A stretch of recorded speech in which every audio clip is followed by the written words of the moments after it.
Kannur vision success സ്റ്റോറിയിലേക്ക് പ്രിയ പ്രേക്ഷകർക്ക് ഹൃദ്യമായ സ്വാഗതം. സക്സസ് സ്റ്റോറി ഈ എപ്പിസോഡിൽ നമ്മുടെ അതിഥിയായി എത്തുന്ന ഒരു ലോക്കോ പൈലറ്റാണ്. കഴിഞ്ഞ എപ്പിസോഡുകളിൽ നമ്മൾ രണ്ട് യുവ പൈലറ്റുമാർ, വിമാനം പറത്തുന്ന രണ്ട് പൈലറ്റുമാർ നമ്മുടെ സക്സസ് സ്റ്റോറിയിൽ അതിഥികളായി വന്നു. അവർ നമ്മോട് അവരുടെ ജീവിതാനുഭവങ്ങൾ പങ്കുവച്ചു. അപ്പോഴാണ് ഞങ്ങൾ ആലോചിക്കുന്നത്, ഏതാണ്ട് 1500 യാത്രക്കാരുമായി സാധാരണക്കാരുടെ ഏറ്റവും പ്രിയപ്പെട്ട സഞ്ചാര സംവിധാനമായ റെയിൽവേ, ആ ട്രെയിൻ ഓടിക്കുന്ന പൈലറ്റുമാർ എന്താണ് അവരുടെ അവസ്ഥ? ഈ വിമാനം ഓടിക്കുന്ന ആളുകൾ ഒരു 800 അല്ലെങ്കിൽ 200, 300, 400 യാത്രക്കാരെ കൊണ്ടുപോകുമ്പോൾ അതിൻ്റെ 4 ഇരട്ടി 1500 പേരുമായി സഞ്ചരിക്കുന്ന ട്രെയിനിൻ്റെ ലോക്കോ പൈലറ്റ്. ഈ പൈലറ്റുമാരുടെ ഒരാളെ കണ്ടെത്താനുള്ള ഞങ്ങളുടെ അന്വേഷണം ചെന്നെത്തിയത് എറണാകുളം ജില്ലയിലാണ്. മലയാറ്റൂർ എന്ന സ്ഥലത്ത് നിന്ന് നമുക്ക് അതിഥിയായി എത്തുകയാണ് സിറ്റി ഷാജി. ഏതാണ്ട് 3.5 പതിറ്റാണ്ട് കാലം ട്രെയിനിൻ്റെ വളയം പിടിച്ചു എന്ന് നമുക്ക് പറയാം. നമ്മളൊക്കെ കാണുമ്പോൾ ഒരാളിങ്ങനെ മുന്നിലിരുന്ന് കൂടെ ഒരു അസിസ്റ്റൻറ്റുമായിട്ട് ഇങ്ങനെ പോകുന്നതാണ് നമ്മൾ ട്രെയിനിൽ കാണുന്നത്. യഥാർത്ഥത്തിൽ ഓരോ സെക്കൻഡും വിലപ്പെട്ട, ഒരു വിമാനം ഓടിക്കുന്ന അതേ ജാഗ്രതയോടെ ഓടിക്കുന്ന ഒന്നാണ് ട്രെയിൻ എന്നാണ് പ്രാഥമികമായി നാം മനസ്സിലാക്കുന്നത്. എന്നാൽ സാധാരണക്കാർക്ക് ഈ ലോക്കോ പൈലറ്റിൻ്റെ അടുത്തേക്ക് എത്തുക അത്ര എളുപ്പമല്ല. കാരണം ഫ്ലൈറ്റിൽ ചിലപ്പോൾ നമുക്ക് ഇറങ്ങി പോകുമ്പോഴെല്ലാം നമ്മൾ കാണും. പക്ഷേ ഈ ലോക്കോ പൈലറ്റുമാർ ചെറിയ ക്യാബിനുള്ളിൽ മണിക്കൂറുകൾ നീണ്ട യാത്രയാണ് നടത്തുന്നത്. എന്താണ് ലോക്കോ പൈലറ്റ്? ഒരു ലോക്കോ പൈലറ്റിൻ്റെ ജീവിതം എങ്ങനെയാണ്? നമുക്ക് 3.5 പതിറ്റാണ്ട് കാലത്തെ റെയിൽവേ സർവീസിൽ നിന്നും എത്തിയിരിക്കുന്ന ഷാജിയോടൊപ്പം നമുക്ക് ഇന്നത്തെ ദിനം ചിലവഴിക്കാം. ഷാജി എവിടുന്ന് വരുന്നു, എവിടെയാണ് ജനിച്ചത്, എങ്ങനെയായിരുന്നു പഠനം, എങ്ങനെ ലോക്കോ പൈലറ്റായി? എന്തായാലും പ്രേക്ഷകർക്കും ഒപ്പം ഷാജിക്കും സക്സസ് സ്റ്റോറിയിലേക്ക് സ്വാഗതം. ഷാജി, ഞങ്ങളുടെ ഒരു പ്രോഗ്രാം ഇങ്ങനെ വ്യത്യസ്ത മേഖലയിലുള്ള ആളുകളിലൂടെ ഇങ്ങനെ സഞ്ചരിക്കുക എന്നുള്ളതാണ്.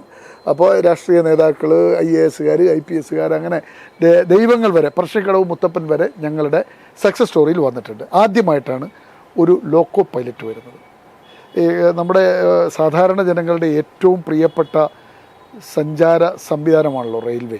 അതിൻ്റെ ലോക്കോ പൈലറ്റായി 35 വർഷത്തെ സേവനം കഴിഞ്ഞ് വിരമിച്ചിരിക്കുകയാണ്. സംഘടനാ തലത്തിലും താങ്കൾ ഉണ്ടായിരുന്നു. എവിടെയാണ് താങ്കൾ ജനിച്ചത്? ഞാൻ ജനിച്ചത് മലയാറ്റൂർ എന്ന് പറയുന്ന ഒരു ഗ്രാമം, എറണാകുളം ജില്ലയിൽ മലയാറ്റൂർ എന്ന ഗ്രാമമാണ്. അവിടെ ഞാൻ എൻ്റെ അച്ഛൻ്റെയും അമ്മയുടെയും മൂത്ത മകനായിട്ട് ജനിക്കുന്നത്. അച്ഛൻ്റെ പേര് തങ്കപ്പൻ, അമ്മ മല്ലിക. എത്ര മക്കളാണ്? ഞങ്ങൾ 3 മക്കള്. അതിൽ മൂത്ത മകനാണ് ഞാൻ ജനിക്കുന്നത്. ആണും പെണ്ണും ആണോ? 3 പേര് അല്ല, 2 ആണും 1 പെണ്ണും. നടുവിലുള്ളത് പെണ്ണ്. മൂത്ത ആള് ഞാനാണ്. എനിക്ക് താഴെയുള്ളത് സിസ്റ്റർ, അതിന് താഴെ അനുജൻ കേരള പോലീസിൽ SI ആണ്, സബ് ഇൻസ്പെക്ടർ പോലീസ്. എന്താണ് പേര്? ഷൈജു. എവിടെ വർക്ക് ചെയ്യുന്നു? ഇപ്പോൾ നെടുമ്പാശ്ശേരി എയർപോർട്ടല്ല, നെടുമ്പാശ്ശേരി പോലീസ് സ്റ്റേഷനിൽ.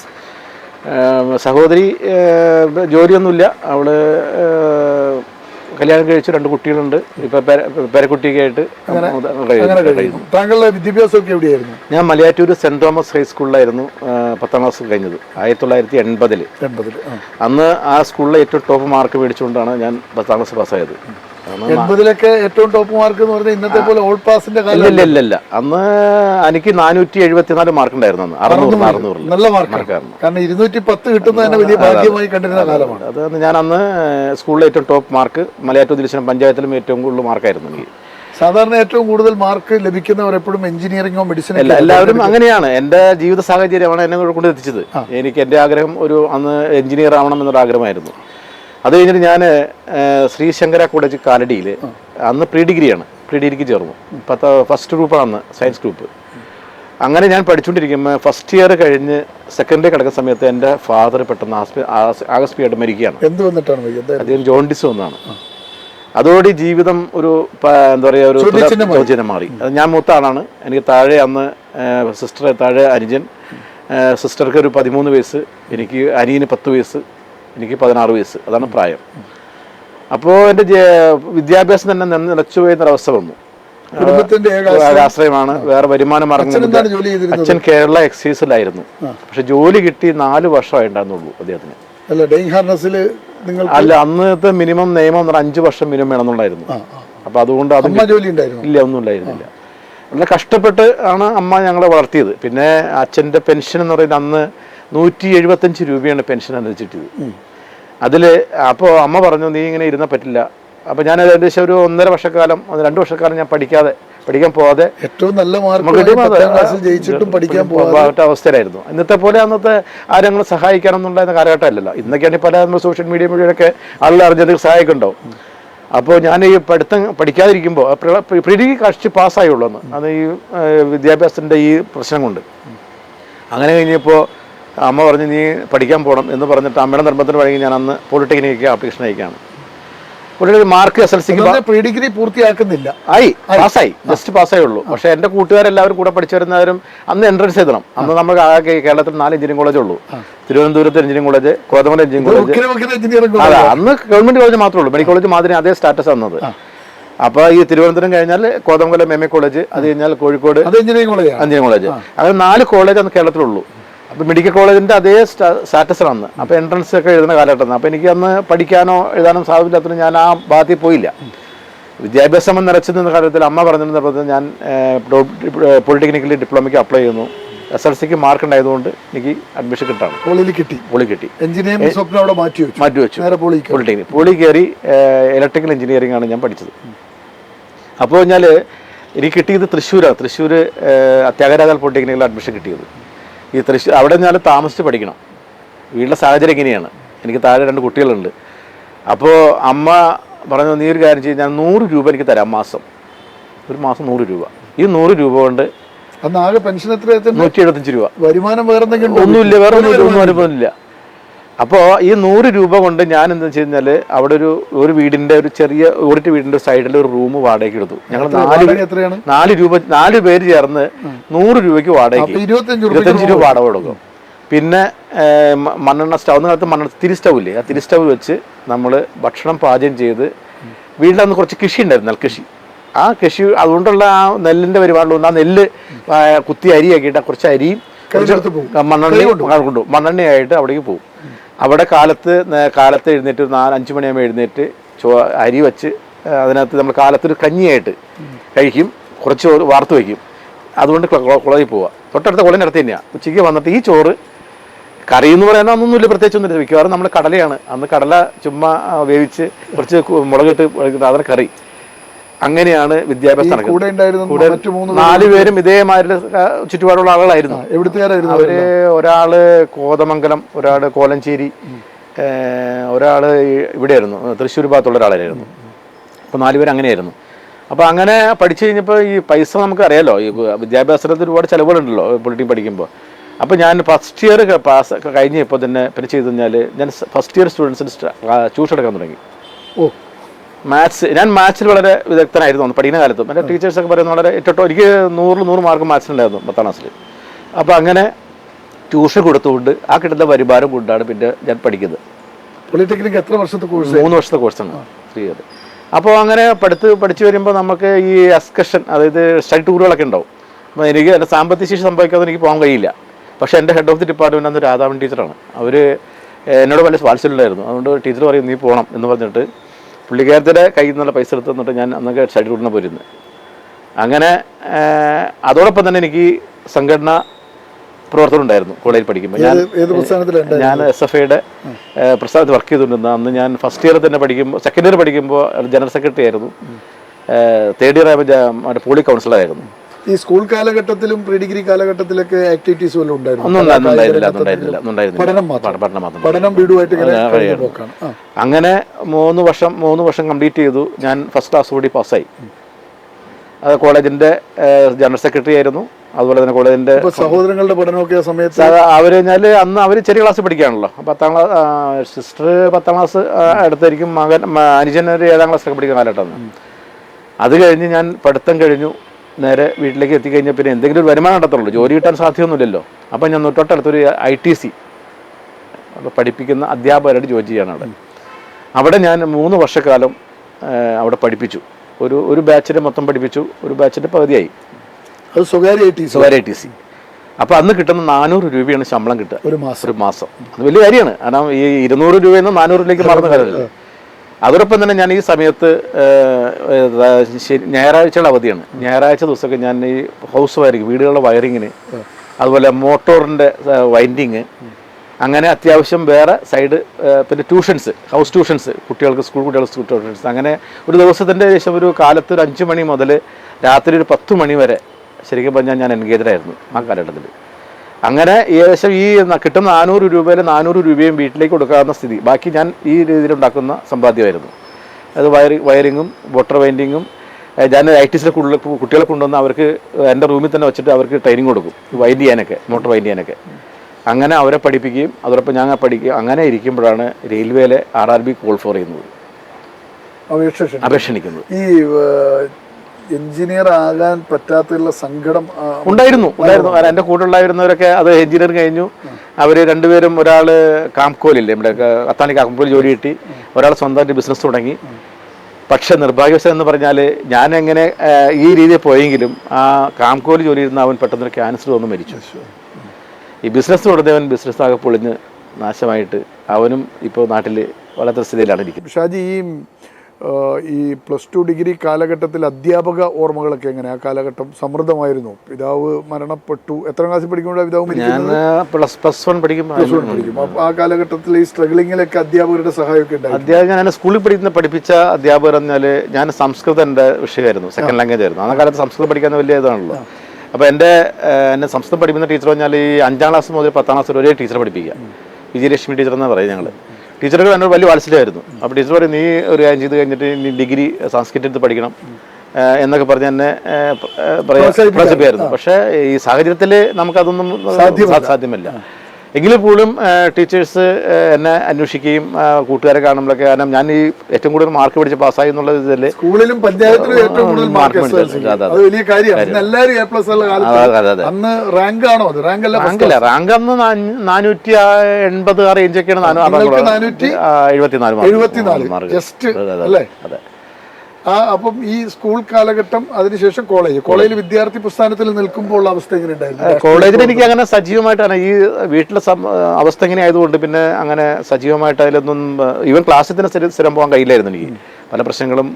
അങ്ങനെ അച്ഛൻ മരിച്ച ശേഷം ഈ അച്ഛൻ്റെ ഈ സെറ്റിൽമെൻറ്റ് കിട്ടുന്നതിന് വേണ്ടിയിട്ട് അന്ന് ഈ കാര്യങ്ങൾ പോകാൻ ആരുമില്ല. ഞാൻ തന്നെയാണ് ഈ 16 വയസ്സുകാരനാണ് ഈ കാര്യങ്ങൾക്ക് വേണ്ടിയിട്ട്. അന്ന് അച്ഛൻ മരിക്കുന്നത് ഇടുക്കിയിൽ വെച്ചാണ്, അടിമാലിയിൽ. അപ്പോൾ അവിടെ ഒരു കാര്യങ്ങൾക്ക് ഇങ്ങനെ കാര്യമില്ല. ചെന്ന് ഇതിൻ്റെ ഈ ഡെത്ത് സർട്ടിഫിക്കറ്റ് മറ്റു കാര്യങ്ങൾ ചെറിയ അനുകൂല്യങ്ങളൊക്കെ ഉള്ളൂ. അത് കിട്ടുന്നതിൽ പോലും നമ്മൾ തന്നെ നടക്കണം. അപ്പോൾ അങ്ങനെ ഞാൻ മിക്ക ദിവസം ക്ലാസ്സിൽ പോകാൻ കഴിയാറില്ല. ഞാനിപ്പോൾ ഓർക്കുന്നുണ്ട്, ആലുവ താലൂക്ക് ഓഫീസിൽ പോയിട്ട് അന്ന് ഈ ഡെത്ത് സർട്ടിഫിക്കറ്റ് ഇടണം. അതിനുവേണ്ടി ഞാൻ ദിവസവും കാലത്തെ ബുക്കുമായിട്ട് കോളേജിൽ ഇത് ചെന്ന് മേടിച്ച് കോളേജിലേക്ക് പോകുന്ന രീതിയിൽ ചെല്ലും. അപ്പോൾ ഞാൻ അവരെന്തെങ്കിലും പുട്ടുനായെന്നും പറഞ്ഞുകൊണ്ട് വൈകുന്നേരം വരെ ഇരുത്തി തിരിച്ചു വരും. അങ്ങനെ ഞാനൊരു ആഴ്ചക്കാലം നടന്നിട്ട് ഇനി ഞാൻ സങ്കടം കൊണ്ട് കരഞ്ഞുപോയിട്ടുണ്ടായിരുന്നത്. അച്ഛൻ്റെ മരണ സർട്ടിഫിക്കറ്റ് വാങ്ങാനാണ് പോകുന്നത്. ഒരു ഇരുത്തും. അങ്ങനെ പറഞ്ഞ അവസാനം ഒരു 2 ആഴ്ച നടത്തിയതിന് ശേഷമാണ് എനിക്ക് ആ സർട്ടിഫിക്കറ്റ് കിട്ടിയത്. സർട്ടിഫിക്കറ്റ് കൊടുത്താലാണ് ഈ കിട്ടുന്ന ചെറിയ ആനുകൂല്യങ്ങൾ കിട്ടുള്ളൂ. അതിനുവേണ്ടി ഞാൻ നടന്നിട്ടുണ്ട്. ഈ അന്ന് സഹായിക്കാൻ ആരുമില്ല നമുക്ക്. ഈ 16-കാരന്റെ ഒരു ജീവിതമാണ്. അതെ. ഞാനിപ്പോൾ ഓർക്കുന്നുണ്ട് ഒരു കാര്യത്തിന് ഇതുപോലെ തന്നെ അടിമാലിയിൽ ഫോറസ്റ്റ് ഈ എക്സൈസ് റേഞ്ച് ഓഫീസിൽ പോയിട്ട് അവിടെ ചെന്ന് കഴിഞ്ഞപ്പോൾ രാത്രി തിരിച്ചു വരാനായിട്ട് അവിടെ ഞാൻ നല്ല കൂടം മഞ്ഞുള്ള സമയമാണ്. വണ്ടിയൊന്നുമില്ല, എൻ്റെ കയ്യിൽ ഒരു സാധനമില്ല. ഇത് മാറാൻ ഡ്രസ്സോ ഒരു സാധനമില്ല. ഞാൻ ഫ്രീ ഹാൻഡിലാണ് പോയിരിക്കുന്നത്. ചെന്നപ്പോൾ എനിക്ക് അവിടെ നിന്ന് താമസിച്ചേ പറ്റുള്ളൂ. അവസാനം ഞാനൊരു ചെറിയ ലോഡ്ജ് റൂമെടുത്ത് ചെന്ന് കഴിഞ്ഞപ്പോൾ അവിടെ എനിക്ക് മാറാൻ ഡ്രസ്സും ഇല്ലാതെ ഞാൻ ആ കഴിഞ്ഞൊരു കാലഘട്ടം ഇപ്പോഴും ഓർക്കുന്നുണ്ട്. രാത്രി റൂമിൽ കിടന്നിട്ട് അത് ഇങ്ങനെ ചുരുണ്ടുകൂടി കിടന്ന് തണുപ്പ് സഹിക്കാൻ വേണ്ടിയിട്ട് നേരം വെച്ച് എന്നിട്ട് പല്ല് വയ്ക്കാനോ ഒരു സാധനങ്ങളൊന്നും കയ്യിലില്ല, ഒന്നുമില്ല. അങ്ങനെ അവിടെ നിവൃത്തിയോടെ നിന്ന് പിറ്റേ ദിവസം അവിടെ നിന്ന് ആ ഓഫീസിൽ നിന്ന് ഒരു പേപ്പർ സംഘടിപ്പിച്ച് വരേണ്ടതായിരുന്നു. അങ്ങനെ വന്ന അനുഭവങ്ങളൊക്കെ ഇപ്പോഴും മനസ്സിലാക്കി. ആദ്യമായിട്ട് അപേക്ഷ നൽകുന്നത് ഈ ലോക്കോ പൈലറ്റ് തന്നെയാണ്? അല്ല, ഞാൻ അന്ന് PSC ഉണ്ട്. PSCയിൽ KSEBയിലും ആ കാര്യങ്ങളൊക്കെ ആപ്ലിക്കേഷൻ ചെയ്തിരുന്നു. പക്ഷെ എനിക്ക് ഫസ്റ്റിലെ ആദ്യമായിട്ട് വന്നത് ഈ റെയിൽവേയിലെ. ഈ റെയിൽവേ ആയിട്ട് അങ്ങനെ ഒരു ടച്ച് വരാൻ എന്താ കാരണം? എൻ്റെ വല്യച്ഛൻ്റെ മകൻ, അച്ഛൻ്റെ ചേട്ടൻ്റെ മകൻ ഓൾറെഡി റെയിൽവേയിൽ ജോയിൻ ചെയ്തിട്ടുണ്ട്. അപ്പോൾ അദ്ദേഹം ഇതേ പോസ്റ്റ് തന്നെ. അദ്ദേഹം ചെന്നൈയിലാണ് വർക്ക് ചെയ്യുന്നത്. അപ്പോൾ അതുകൊണ്ട് റെയിൽവേയെ കുറിച്ച് ഒരു ചെറിയൊരു ധാരണയുണ്ട്. അതൊരു നമ്മൾ റെയിൽവേയുടെ ഒരു ബന്ധമൊന്നുമില്ല. പക്ഷേ ഇദ്ദേഹം കയറിയിരിക്കുന്നതുകൊണ്ട് ബാബു എന്ന പേര്. അദ്ദേഹം കഴിഞ്ഞ ജനുവരി റിട്ടയർഡായി. എന്നൊക്കെ ഒരു 6 മാസം മുമ്പുണ്ട്, അത്രേ ഉള്ളൂ.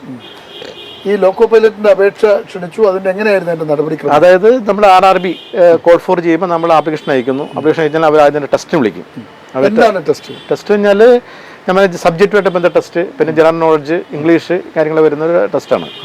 അത് മഹാരാജാസ് കോളേജിലായിരുന്നു, എറണാകുളത്താണ് ടെസ്റ്റ് എക്സാം. പക്ഷെ ഞാൻ ഈ ITC പഠിപ്പിക്കുന്നതുകൊണ്ട് ഈ സബ്ജക്റ്റ് എനിക്ക് നല്ല തറവാണ് ആ സമയത്ത്. കാരണം എല്ലാ ദിവസവും പഠിപ്പിക്കുകയാണല്ലോ. അതുകൊണ്ട് എനിക്ക് നല്ല സ്കോർ വാങ്ങാൻ കഴിഞ്ഞു എക്സാമിനേഷനിൽ. ഏകദേശം അന്ന് 2 ലക്ഷം പേര് മറ്റേ എക്സാം എഴുതിയതിൽ ആകെ 500 പേര് ഷോർട്ട് ലിസ്റ്റ് വന്നത്. അതിനകത്ത് ഒരാളായിട്ട് ഞാൻ വന്നു. 500 പേര് ആളായിട്ട്.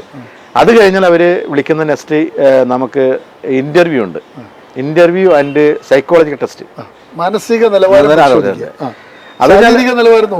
ശരീരം അത്യാവശ്യം ഒരു മിനിമം ഒരു ശാരീരിക അളവ് അവർ പറയുന്നുണ്ട്. അത് വേണമെന്നുണ്ട്. അത് വെച്ച് നമ്മൾ അപ്ലൈ ചെയ്യുന്നത്. അപ്പോൾ അവിടെ ചെന്ന് കഴിഞ്ഞാൽ നമ്മൾക്ക് ചെയ്യുന്നത് കഴിഞ്ഞാൽ ഈ സൈക്കോളജി ടെസ്റ്റ് കഴിഞ്ഞാൽ ഇന്നത്തെ ബാങ്ക് ടെസ്റ്റ് ഇല്ലേ, സെയിം അത് തന്നെ. അതായത് ഫോർ എക്സാമ്പിൾ ഒരു 4 പിക്ചേഴ്സ് വരുന്നു. ആ പിക്ചറിൽ 2 പിക്ചർ തമ്മിൽ എന്തൊരു സാമ്യം ഉണ്ടാവും, കണ്ടുപിടിക്കുക. അത് കഴിഞ്ഞിട്ട് ഒരു മിനിറ്റ് അല്ലെങ്കിൽ 2 മിനിറ്റ് കഴിഞ്ഞിട്ട് അത് മറച്ചു പിടിച്ചിട്ട് നമ്മൾ അത് ആക്ച്വലി നമ്മൾ കണ്ട ആ പിക്ചറിലുള്ള ഫോർ എക്സാമ്പിൾ ഒരു 2 പക്ഷികൾ അല്ലെങ്കിൽ ഒരു മൃഗം എന്നൊക്കെ ഉണ്ടാവും. അപ്പോൾ എത്ര ബേഡ്സ് അല്ലെങ്കിൽ എത്ര മൃഗങ്ങളുണ്ട് എന്ന് നമ്മളതിൽ എഴുതണം. ആ രീതിയിലുള്ള സൈക്കോ ടെസ്റ്റ് എന്ന് പറയുന്നത് ബാങ്ക് ടെസ്റ്റിൻ്റെ സെയിം രൂപം തന്നെ. എന്തായാലും ആ സൈക്കോ ടെസ്റ്റിലും പാസ്സായി. പിന്നെ മെഡിക്കൽ ടെസ്റ്റാണ്. മെഡിക്കൽ ടെസ്റ്റ് എന്ന് പറഞ്ഞാൽ നമ്മൾ A1 ഫിറ്റ്നസ് വേണം, മെയിനായിട്ട് ഐസൈറ്റ്. പിന്നെ നമുക്ക് വേറെ ന്യൂനത ഉണ്ടാകാൻ പാടില്ല, കളർ ബ്ലൈൻഡ്നെസ് പാടില്ല. സി ടെസ്റ്റ് എന്ന് പറഞ്ഞാൽ അറിയാമോ സാറിന്? അറിയാമോ? ഇല്ല. സി ടെസ്റ്റ് എന്ന് പറഞ്ഞാൽ ഒരു ചെറിയൊരു ഒരു ലൈറ്റിൻ്റെ സ്ക്രീനിലായിട്ട് നമ്മൾ കാണിക്കും. അതിൻ്റെ കട്ടിങ് എവിടെയാണെന്ന് പറയണം. സീലെ കട്ട് റൈറ്റ് സൈഡോ ലെഫ്റ്റ് സൈഡോ അവരും തിരിച്ചു കൊണ്ടിരിക്കും. അപ്പോൾ നമ്മൾ ദൂരെ എടുത്ത് കാണിക്കുക, ഒരു കണ്ണ് അടച്ചു പിടിക്കണം, ഒരു കണ്ണ് കാണണം. അതാണ് സി ടെസ്റ്റ്. ഈ സി ടെസ്റ്റാണ് മെയിൻ ടെസ്റ്റ്. അതിൽ നമ്മൾ പക്കിയാണെങ്കിൽ മാത്രമാണ് നമ്മൾ സെലക്ട് ചെയ്യപ്പെടുള്ളൂ. പിന്നെ കളർ ബ്ലൈൻഡ്നെസ് പാടില്ല. അതൊരു ബുക്കാണ്. ആ ബുക്കിനകത്ത് ഒരു പ്രത്യേക കളറിൽ എഴുതിയിട്ടുണ്ടാവും. കളർ ബ്ലൈൻഡ്നെസ് നമുക്ക് വായിക്കാൻ പറ്റില്ല. ഇതാണ് ഐ ടെസ്റ്റ്. പിന്നെ നമ്മുടെ ഫിസിക്കൽ ടെസ്റ്റുകൾ എല്ലാം കടക്കണം. എല്ലാം പാസ്സായാൽ മാത്രമേ നമുക്ക് സെലക്ഷൻ ആവുള്ളൂ.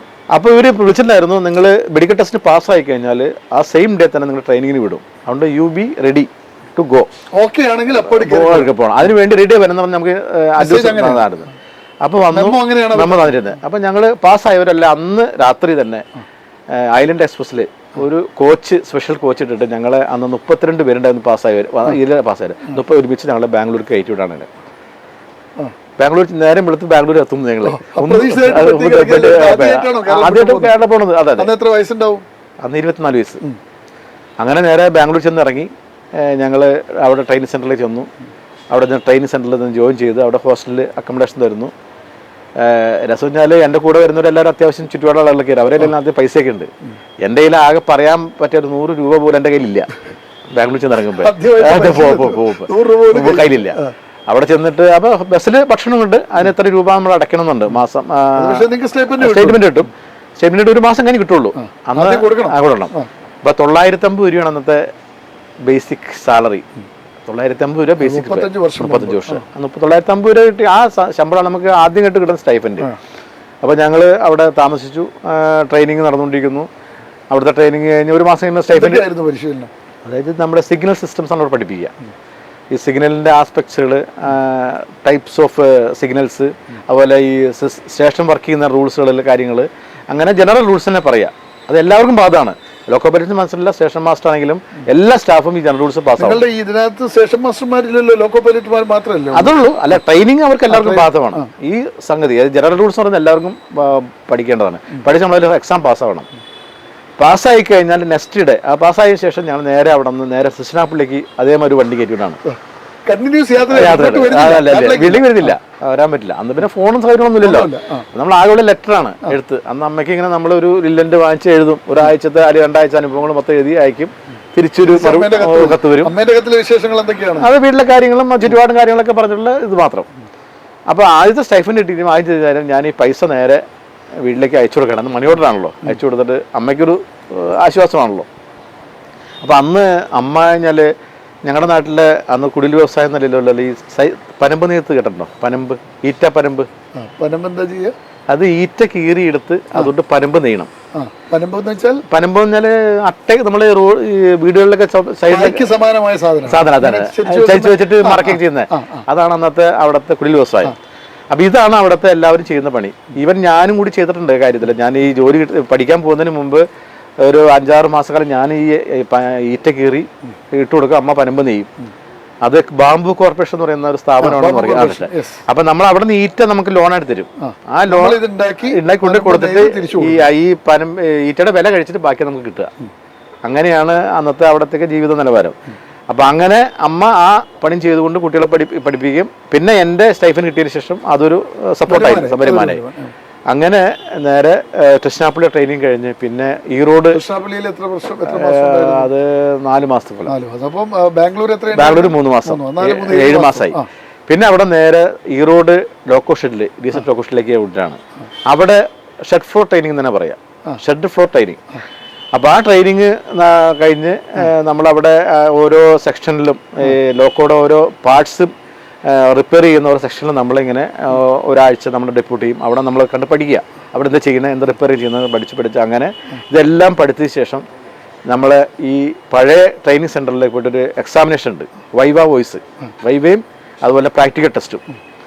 ഇത് നടത്തി ആ ബാംഗ്ലൂരിലേക്ക് തിരിച്ച് തൃശ്ശിനാപ്പള്ളിയിലേക്ക്, തൃശ്ശിനാപ്പള്ളി പിന്നെ ഈറോഡ് 3 സ്ഥലത്തെ പരിശീലനം. എത്ര മാസം ഉണ്ടായിരുന്നു? അതെല്ലാം കഴിഞ്ഞ് വരുമ്പോൾ നമുക്ക് 1 വർഷം പിടിക്കും. 1 വർഷത്തെ പരിശീലനം. അത് കഴിഞ്ഞ് എക്സാം പാസ്സാവണം. പിന്നെ നമ്മൾ ഈ എക്സാമിനാലും പ്രാക്ടിക്കൽ എക്സാം ഒക്കെ ഉണ്ട്. അതായത് ഈ ക്രാങ്കിങ് സർക്യൂട്ടിനകത്തൊക്കെ ഇലക്ട്രിക് സർക്യൂട്ടിനകത്ത് ഒരു പാക്കിങ് വെച്ച് സെല്ലോ ടേപ്പർ കൊട്ടിച്ച് വെച്ച് സർക്യൂട്ട് കംപ്ലീറ്റ് ആവാതിരിക്കും. അപ്പോൾ നമ്മൾ കണ്ടുപിടിക്കണം. അങ്ങനെയുള്ള ടെസ്റ്റുകളൊക്കെയാണ്.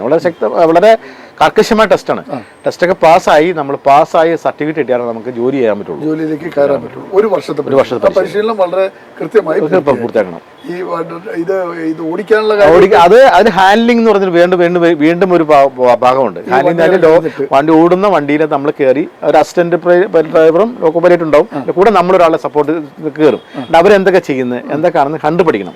അതാണ് ഹാൻഡ്ലിംഗ് എന്ന് പറയുന്നത്.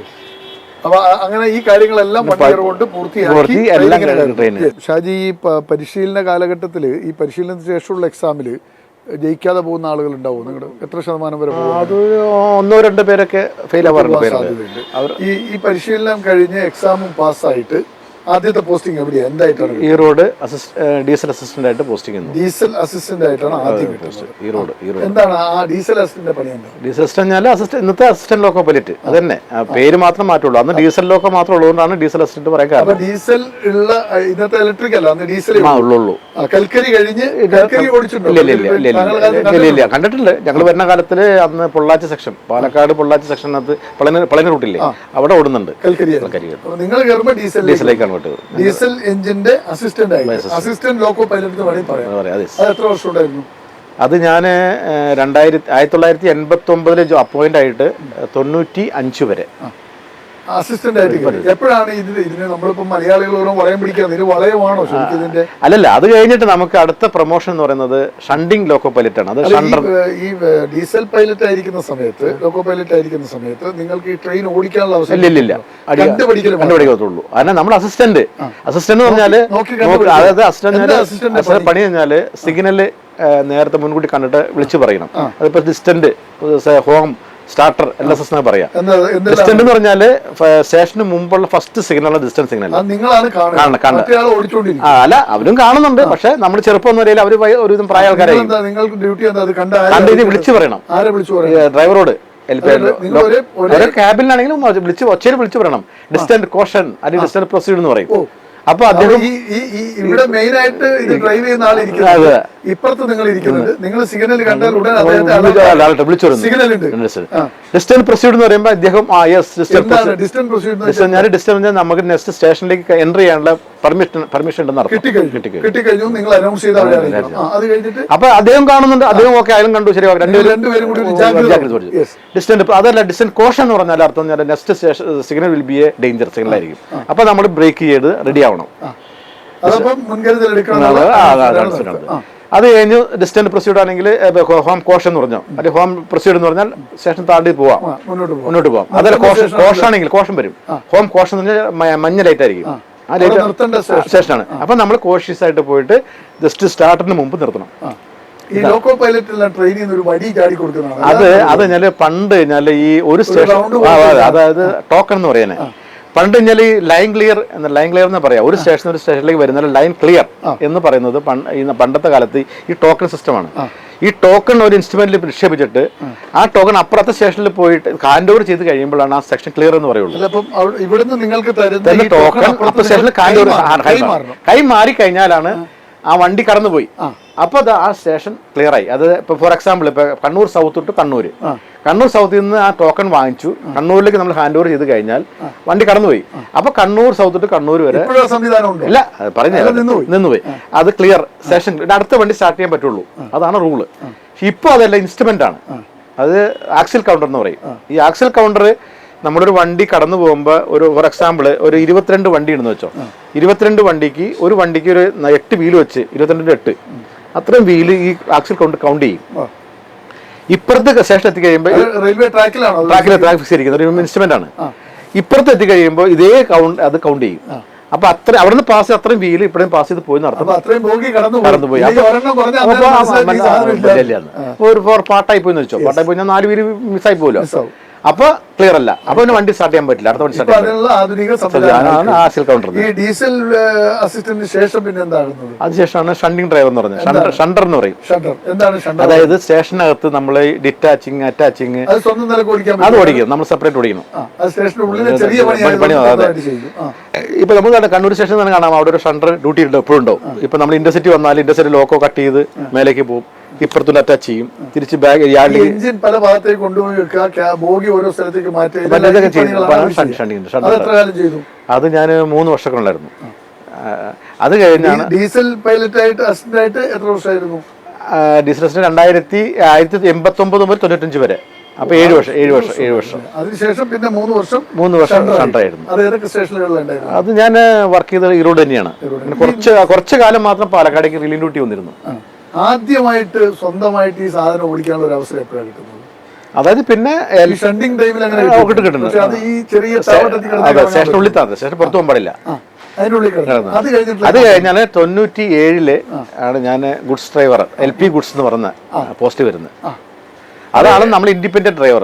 എങ്ങോട്ടേക്കാണ് ആദ്യ യാത്ര കിട്ടിയത്? അല്ല, അത് ഞാൻ ഈറോഡായിരുന്നു വർക്ക് ചെയ്യുന്ന. ഈറോഡ് ജോലാർപേട്ടയ്ക്ക്. എത്ര കിലോമീറ്റർ? 179 കിലോമീറ്റർ. ഈ ഗുഡ്സ് ആയിട്ട് പോകുമ്പോൾ ഒരു ജനവാസം ഇല്ലാത്ത ഒന്നും ഉണ്ടാവില്ല. ഇതുപോലെ 2 പേര് ഡ്രൈവറും. നിങ്ങൾ എന്താ ചെയ്യുക? എത്ര മണിക്കൂർ ജേണിയാണ്? അതായത് അന്നത്തെ കാലത്ത് പറഞ്ഞാല് ഈ വണ്ടി ഈറോഡിൽ നിന്ന് സ്റ്റാർട്ട് ചെയ്താൽ ജോലാർപേട്ട എത്തണം. അത് എത്ര ദിവസമായാലും കുഴപ്പമില്ല. എത്ര മണി? അത് ഞാൻ 23 മണിക്കൂർ വർക്ക് ചെയ്തിട്ടുണ്ട്. 23 മണിക്കൂർ തരാം. അത് ഇന്ന് കാലത്ത് ആദ്യ ദിനം ഈ വണ്ടി എടുത്ത് ഗുഡ്സ് എടുത്ത് പോയപ്പോൾ ഫീൽ എന്തായിരുന്നു? നമുക്കൊരു ടെൻഷൻ ഉണ്ടാവുമല്ലോ. എന്തായാലും നമ്മൾ കുറച്ച് വളരെ കെയർഫുൾ ആയിരിക്കും. ടെൻഷൻ ഉള്ളതുകൊണ്ട്, ടെൻഷൻ ആദ്യമായിട്ട് വർക്ക് ചെയ്യുന്നതുകൊണ്ട് നമ്മൾ ഇൻഡിപെൻഡന്റ് വർക്കിംഗ് ആണ്. എന്തായാലും അത് ഒരു TGS വർക്കിംഗ് എന്ന് പറയാം. അതായത് ഈ വർക്കിങ്ങിനകത്ത് നമുക്ക് ഭക്ഷണം കഴിക്കാൻ പറ്റില്ല, നേരെ തന്നെ മൂത്രമൊഴിക്കാൻ പോകുമ്പോൾ എന്തായാലും ഗുഡ്സ് തന്നെ ഇടയ്ക്ക് നിർത്തൂല. എന്തായാലും വണ്ടി എക്സ്പ്രസ് ട്രെയിൻ പോകാൻ വേണ്ടി പാസ് ചെയ്ത് നിർത്തൂല. എന്തായാലും ചാടി മൂത്രമൊഴിക്കും. കാട്ടിലത്രേ ഉള്ളൂ, വേറെ വഴിയില്ല. അത് ഒന്നുമില്ല. സ്റ്റിൽ ഇപ്പോഴും ഇല്ലല്ലോ. ഇല്ല. ചില സമയത്ത് റെയിൽവേ ഇപ്പൊ 150ഓളം പെൺകുട്ടികൾ ഇപ്പൊ നമ്മുടെ റെയിൽവേയില് പാലക്കാട് ഈറോഡൊക്കെ ജോയിൻ ചെയ്തിട്ടുണ്ട്. പാലക്കാടുണ്ട്. അവരെല്ലാം ഇത് കൺട്രോൾ ചെയ്ത് പിടിക്കാണ്. നിവൃത്തിയില്ലെങ്കിൽ ഒരാൾക്ക് തോന്നിയാൽ അയാൾ എന്ത് ചെയ്യും? അത് നിവൃത്തിയില്ലെങ്കിൽ അവർ പറയും, സാറേ എനിക്ക് തീരെ പറ്റില്ല എന്ന് പറഞ്ഞ് നമ്മൾ നിർത്തേണ്ടി വരും. അത് വേറെ വഴിയില്ലല്ലോ. നിർത്തിയാൽ പോലും അടുത്ത സ്റ്റേഷനിൽ നിർത്താൻ പറ്റുള്ളൂ. സ്റ്റേഷനിൽ നിർത്തി പിന്നെ ആ പെൺകുട്ടികളാണെങ്കിൽ അവർ സ്റ്റേഷനിലേക്ക് നടന്നു പോയി അവിടുത്തെ ബാത്റൂമിൽ പോയി മൂത്രമൊഴിച്ച് വരുമെന്ന് പറഞ്ഞാൽ it will take time. Goods ട്രെയിനെല്ലാം ഓടിക്കുന്ന സമയത്തുള്ള ദുരന്തങ്ങൾ, അപകടങ്ങൾ അങ്ങനെ നിറയെ ഉണ്ടായിട്ടുണ്ട്.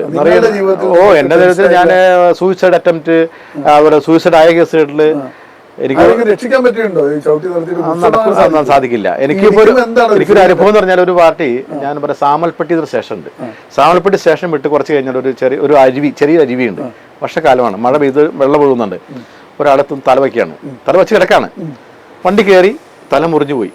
തല മുറിഞ്ഞ ഈ തല ഉരുണ്ട് താഴേക്ക് ഈ അരുവിക്ക് പോവാണ്. ഞാൻ അവിടെ തന്നെ ബ്രേക്ക് ചെയ്തു, ബ്രേക്ക് നിർത്തി. അല്ല, നമ്മൾ പരമാവധി ശ്രമിക്കും, നിർത്താൻ ശ്രമിക്കും, പക്ഷെ നിൽക്കില്ല. അത് വേറെ കാര്യം. വണ്ടി നിർത്തി ഇറങ്ങി കഴിഞ്ഞപ്പോൾ ഈ തല ഉരുണ്ട് പോയിക്കൊണ്ടിരിക്കുക. ഞാൻ ഇറങ്ങി ഓടിപ്പോയിട്ട് ഈ തല എടുത്തുവിടുന്നു. തല പണ്ട് നമ്മുടെ കാളി ധാരകന്റെ തല എടുത്തു മുടിയെ പിടിച്ചെടുത്തിട്ട് ഞാൻ ആണ് ഞാൻ മുടിയെ പിടിച്ചെടുത്ത് അല്ല ചോരേറ്റു കൊണ്ടിരിക്കല്ലോ, അങ്ങനെ എടുത്തുകൊണ്ടൊന്നും ഞാൻ അങ്ങനെ ഈ തല പോയി കഴിഞ്ഞാൽ ആളെ തിരിച്ചറിയാൻ പറ്റുമോ? ഈ ബന്ധുക്കൾക്ക് ഈ ഒരാള് മരിച്ചു കഴിഞ്ഞാൽ തലയാളെ തിരിച്ചറിയണം നമ്മള്. ഈ തല പോയി കഴിഞ്ഞാൽ ആ ഒഴിയിപ്പം തല പിന്നെ കാണാൻ പറ്റുമോ? അവസാനം ഞാൻ ഈ തല എടുത്തുനിന്ന് ഈ ബോഡി എടുത്ത് ക്ലിയർ ചെയ്ത് സ്റ്റേഷൻ ഈ ട്രാക്കിന് വെളിയിൽ വെച്ച് ഈ തലയെടുത്ത് ചേർത്ത് വെച്ച് അപ്പോഴേക്കും 2 ഗ്യാങ് സ്റ്റാഫ് വന്നു. അവരോട് പറഞ്ഞു, ഗ്യാങ് എന്ന് പറഞ്ഞാൽ ഈ ട്രാക്ക് മെയിൻറ്റെയിൻ ചെയ്യുന്ന ആൾക്കാരില്ലേ, ഈ കണ്ണുള്ള ചിറ്റി. അവര് ഒരു സ്റ്റേഷനിൽ ഇപ്പൊ ഇവിടെ നിന്ന് പോകുന്നവര് ഇപ്പോ വളപട്ടം വരെ പോകണം. അതായത് അവര് ഒരു ദിവസത്തിൽ 2 പ്രാവശ്യമെങ്കിലും അങ്ങോട്ടും ഇങ്ങോട്ടും ഇവര് പോയി ചെക്ക് ചെയ്തുകൊണ്ട് നടക്കണം. ട്രാക്ക് ഫിറ്റ് ആണ്, വണ്ടി എന്തിനും ഊരി പോയിട്ടുണ്ടോ, എന്തിനും മിസ്സായിട്ടുണ്ടോ അവര് വന്നു, അവരെ ഹാൻഡ് ഓവർ ചെയ്തു. ഞാൻ വീണ്ടും സ്റ്റാർട്ട് ചെയ്ത് പോയത്. അതുപോലെ വേറെ അനുഭവമാണ് രാത്രി മിഡ് നൈറ്റില്. അന്നത്തെ കാലത്ത് ടോക്കൺ സിസ്റ്റമാണ്, ഞാൻ പറഞ്ഞല്ലോ, എല്ലാ സ്റ്റേഷനും ടോക്കൺ വാങ്ങാനാണ്. അപ്പൊ ടോക്കൺ ഉള്ളതുകൊണ്ട് നമുക്ക് ടോക്കൺ തന്നാലും വണ്ടി സ്റ്റാർട്ട് ചെയ്യാൻ പറ്റുള്ളൂ. അപ്പൊ സിഗ്നൽ ഇട്ടാലും കുഴപ്പമില്ല. അപ്പൊ ഞാൻ ഈ എക്സ്പ്രസിന് വേണ്ടി അതായത് അത് എക്സ്പ്രസ് ട്രെയിൻസ് ഒക്കെ അങ്ങനെ ആയിരിക്കുമല്ലോ. അപ്പൊ നമുക്ക് എന്തായാലും വണ്ടി സ്റ്റാർട്ട് ചെയ്ത് പോകണമെങ്കിൽ ടോക്കൺ വേണം, അല്ല പോകാൻ പറ്റില്ല. അപ്പൊ ഈ തിന്നപ്പെട്ടി എന്നുള്ള സ്റ്റേഷനകത്ത് ഇതുപോലെ എക്സ്പ്രസ് പാസേജ്, അപ്പൊ വണ്ടി പിടിച്ചിട്ടിരിക്കുകയാണ് ഗുഡ്സ് എക്സ്പ്രസ്സുകൾ പോകാൻ വേണ്ടിയിട്ട്. അപ്പൊ ഞങ്ങൾ ഒരു മിനിമം 1 മണിക്കൂറൊക്കെ ഉണ്ടാവും. അപ്പൊ അന്നത്തെ ലോക്കോ പൈലറ്റ് പറഞ്ഞൊരു കാര്യം, ഞാൻ പോയി അന്ന് ക്യാബിനുണ്ട്, 2 സൈഡിലും ക്യാബിനുണ്ടാവും, സ്റ്റേഷൻ മാത്രമല്ല. അപ്പൊ ക്യാബിൽ പോയി കിടക്കാം, വണ്ടിയുടെ ടൈം അവർ വിളിക്കും. അപ്പൊ ഞാൻ ഇറങ്ങി വരാം, നീ ഇവിടെ കിടത്തോളാൻ പറയാൻ അടുത്ത്. ഞാൻ എഞ്ചിനകത്ത് പേപ്പർ വിരിച്ച് താഴെ കിടക്കാണ്, ക്യാബിലേക്ക് പോയി. അങ്ങനെ കുറെ കഴിഞ്ഞപ്പോ ഒരു ശബ്ദം കേൾക്കാണ്, പടപടാന്നൊരു മുട്ടുന്ന സൗണ്ട്. ഞാൻ എഴുന്നേറ്റ് നോക്കുമ്പോൾ ഈ ലുക്കർ ഗ്ലാസ്സിനകത്ത് ചോര ഇങ്ങനെ 5 വിരലുകൾ ചോര ഇങ്ങനെ പതിഞ്ഞിങ്ങനെ വരെ കാണുന്നതാണ്. ഇത് കണ്ടപ്പോൾ ഞാൻ ആകെ പേടിച്ചു പോയി. എന്ത് സംഭവം എന്നറിയില്ലല്ലോ, കൊച്ചു നമുക്കറിയില്ല, ഒരു ഏകാന്തമായ സ്ഥലമാണ്.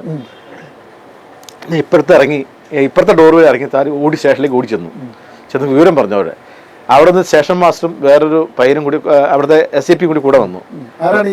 SCP എന്നാൽ അവിടെ സ്റ്റേഷനെ സപ്പോർട്ട് ചെയ്യുന്ന സ്റ്റേഷൻ മാസ്റ്റർ സഹായിക്കുന്ന ഒരാളാണ് SCP എന്ന് പറയുന്നത്.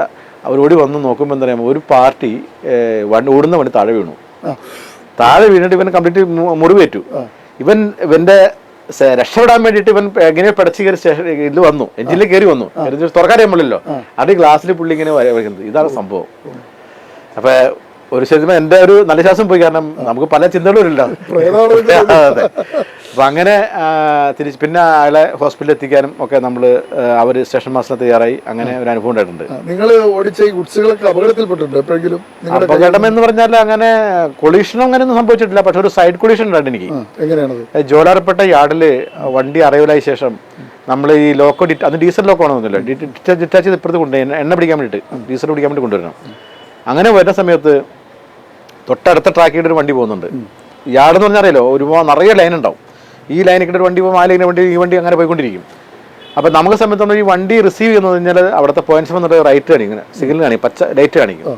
ലൈറ്റ് എടുപ്പോൾ ഞാൻ എൻ്റെ കാണിക്കുമ്പോൾ എൻ്റെ വണ്ടിക്ക് ഓക്കെ എന്ന് പറഞ്ഞാൽ ഞാൻ വരണേ. അതേ സെയിം ടൈമിൽ അപ്പുറത്തെ ഒരു എഞ്ചിൻ ഉണ്ടായിരുന്നു. ഈ 2 പേരും ഒരുമിച്ച് വന്നു. അപ്പോൾ ഈ രണ്ടും വന്ന് പോയിന്റ് ചെയ്യുന്ന ഒരു കോയിൻസൈഡ് പോയിന്റിൽ പോയിന്റ് സൈഡ് കൊളീഷനായി. എൻ്റെ വണ്ടിയും അവൻ്റെ വണ്ടിയും ഇടിച്ചു. എൻ്റെ വണ്ടിയുടെ എഞ്ചിൻ മാത്രം കൂട്ടിയിടിച്ചു. അപ്പോൾ എഞ്ചിൻ്റെ ബ്രേക്ക് സിലിണ്ടർ പൊട്ടിപ്പോയി. അങ്ങനെ പ്രശ്നം ഇഷ്യൂ ആയി. നടുവുണ്ടാവില്ല. പിന്നെ നെക്സ്റ്റ് ഡേ നമ്മളെ നേരെ ചെന്നൈയിലേക്ക് വിളിക്കുകയാണ് എൻക്വയറിക്ക്. നേരെ അവിടെ നിന്ന് ചോരാപ്പുഴ ചെന്നൈക്ക് പോയി. അവിടെ പോയി എൻക്വയറി കാര്യങ്ങളൊക്കെ നടന്ന്. അപ്പോൾ ഇതിനൊരു ഒരു റൂൾ പറയുന്നത് വെച്ചാൽ നമ്മൾ പോകുന്ന സൈഡിൽ മാത്രം ഹെഡ്ലൈറ്റ് ഇടാൻ പാടുള്ളൂ വണ്ടിയുടെ. ഇപ്പോൾ വണ്ടി ഇപ്പോൾ അങ്ങോട്ട് മുന്നോട്ട് പോകണമെങ്കിൽ ആ സൈഡിൽ ഹെഡ്ലൈറ്റ് ഇടാൻ പാടുള്ളൂ, ഇപ്പോഴത്തെ ഇടാൻ പാടില്ല. പക്ഷെ ഞാൻ നോക്കുമ്പോൾ ഈ വണ്ടി ഇപ്പോഴത്തെ ഹെഡ്ലൈറ്റ്, അപ്പൊ എന്റെ ധാരണ ഈ വണ്ടി ഇങ്ങോട്ട് വരാണെന്ന് ധാരണയാണ്. 2 സൈഡിൽ ഇട്ടുണ്ടായിരുന്നു. അത് മിസ്റ്റേക്ക് എന്റെ അല്ല. എത്ര കാലം ഈ ഗുഡ്സ് ഡ്രൈവറായിട്ടുണ്ടായിരുന്നു? ഞാൻ ഗുഡ്സ് ഡ്രൈവറായിട്ട് 17 കൊല്ലം ഉണ്ടായിരുന്നു. ഏതൊക്കെ റൂട്ടിൽ പോയിട്ടുണ്ട്? അത് ഈറോഡിൽ നിന്ന് പാലക്കാട്, അടുത്ത സ്റ്റേഷൻ വർക്ക് ചെയ്തത് പാലക്കാടാണ്. അങ്ങനെ രാത്രിയിൽ ഈ വിജനമായ സ്ഥലത്തുകൂടി പോകുമ്പോൾ ഒരു ഫീലിംഗ് ഒക്കെ ഈ കാടും ഇപ്പം വാളയാട് പോലെ കാടുകളിലൊക്കെ പോകുമ്പോൾ നമ്മളെ സംബന്ധിച്ചാൽ നമ്മൾ ഒരു എന്തെങ്കിലും സംഭവിച്ചാൽ എന്ത് ചെയ്യാൻ പറ്റുമെന്ന് ചിന്തിക്കുക. അങ്ങനെ ചിന്തിച്ചു കഴിഞ്ഞാൽ നമുക്ക് ഒരു പൊടിക്കാൻ പറ്റില്ല. പലപ്പോഴും മഴക്കാലത്തൊക്കെ കഴിഞ്ഞാൽ ഈ വീല് സ്ലിപ്പാവും. അറിയാലോ, ഈ രണ്ടും മെറ്റലാണല്ലോ, വീലും മെറ്റലാണ്, ട്രാക്കും മെറ്റലാണ്. മഴ പെയ്ത് വെള്ളം അതിൽ വന്നൊരു ഈർപ്പം വന്നു കഴിഞ്ഞാൽ ഈ വീല് ചുമന്ന് കറങ്ങും, വണ്ടി ഓടില്ല. അങ്ങനെയുണ്ട്, വീൽ സ്ലിപ്പ് എന്ന് തന്നെ പറയാം. അപ്പൊ അത് അവോയ്ഡ് ചെയ്യാൻ വേണ്ടി നമ്മളൊരു സാൻഡർ പ്രൊവൈഡ് ചെയ്തിട്ടുണ്ട്. സാൻഡ് ഒരു സ്വിച്ച് വെച്ച് പ്രസ് ചെയ്താൽ സാൻഡ് ഒരു പൈപ്പ് വഴി വീട്ടിലേക്ക് വീഴണം.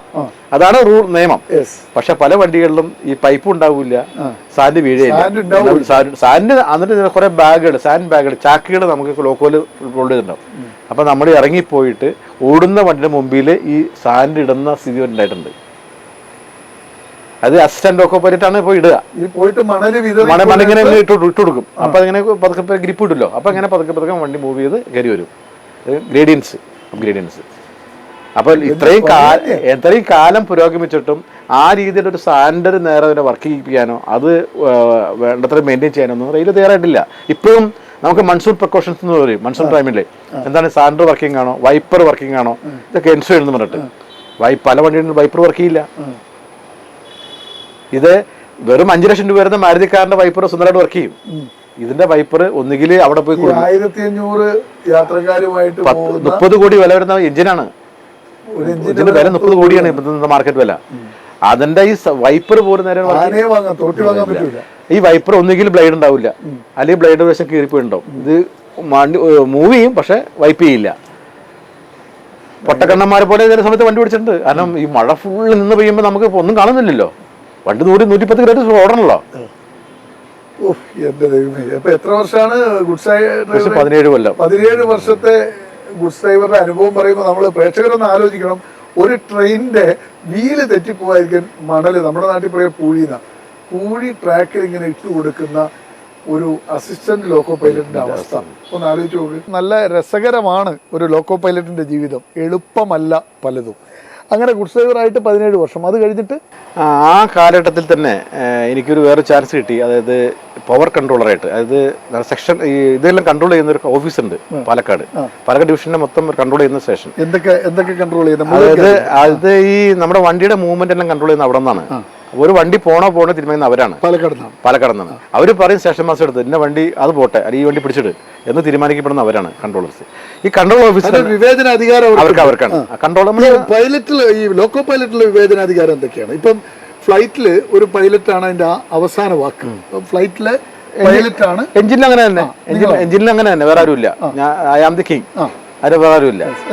നിങ്ങൾക്ക് ഈ പവർ ഹൗസിന്റെ എന്താണ് പവർ കൺട്രോളർ? അതായത് ഈ പവർ എന്ന് ഉദ്ദേശിക്കുന്നത് എഞ്ചിനാണ്.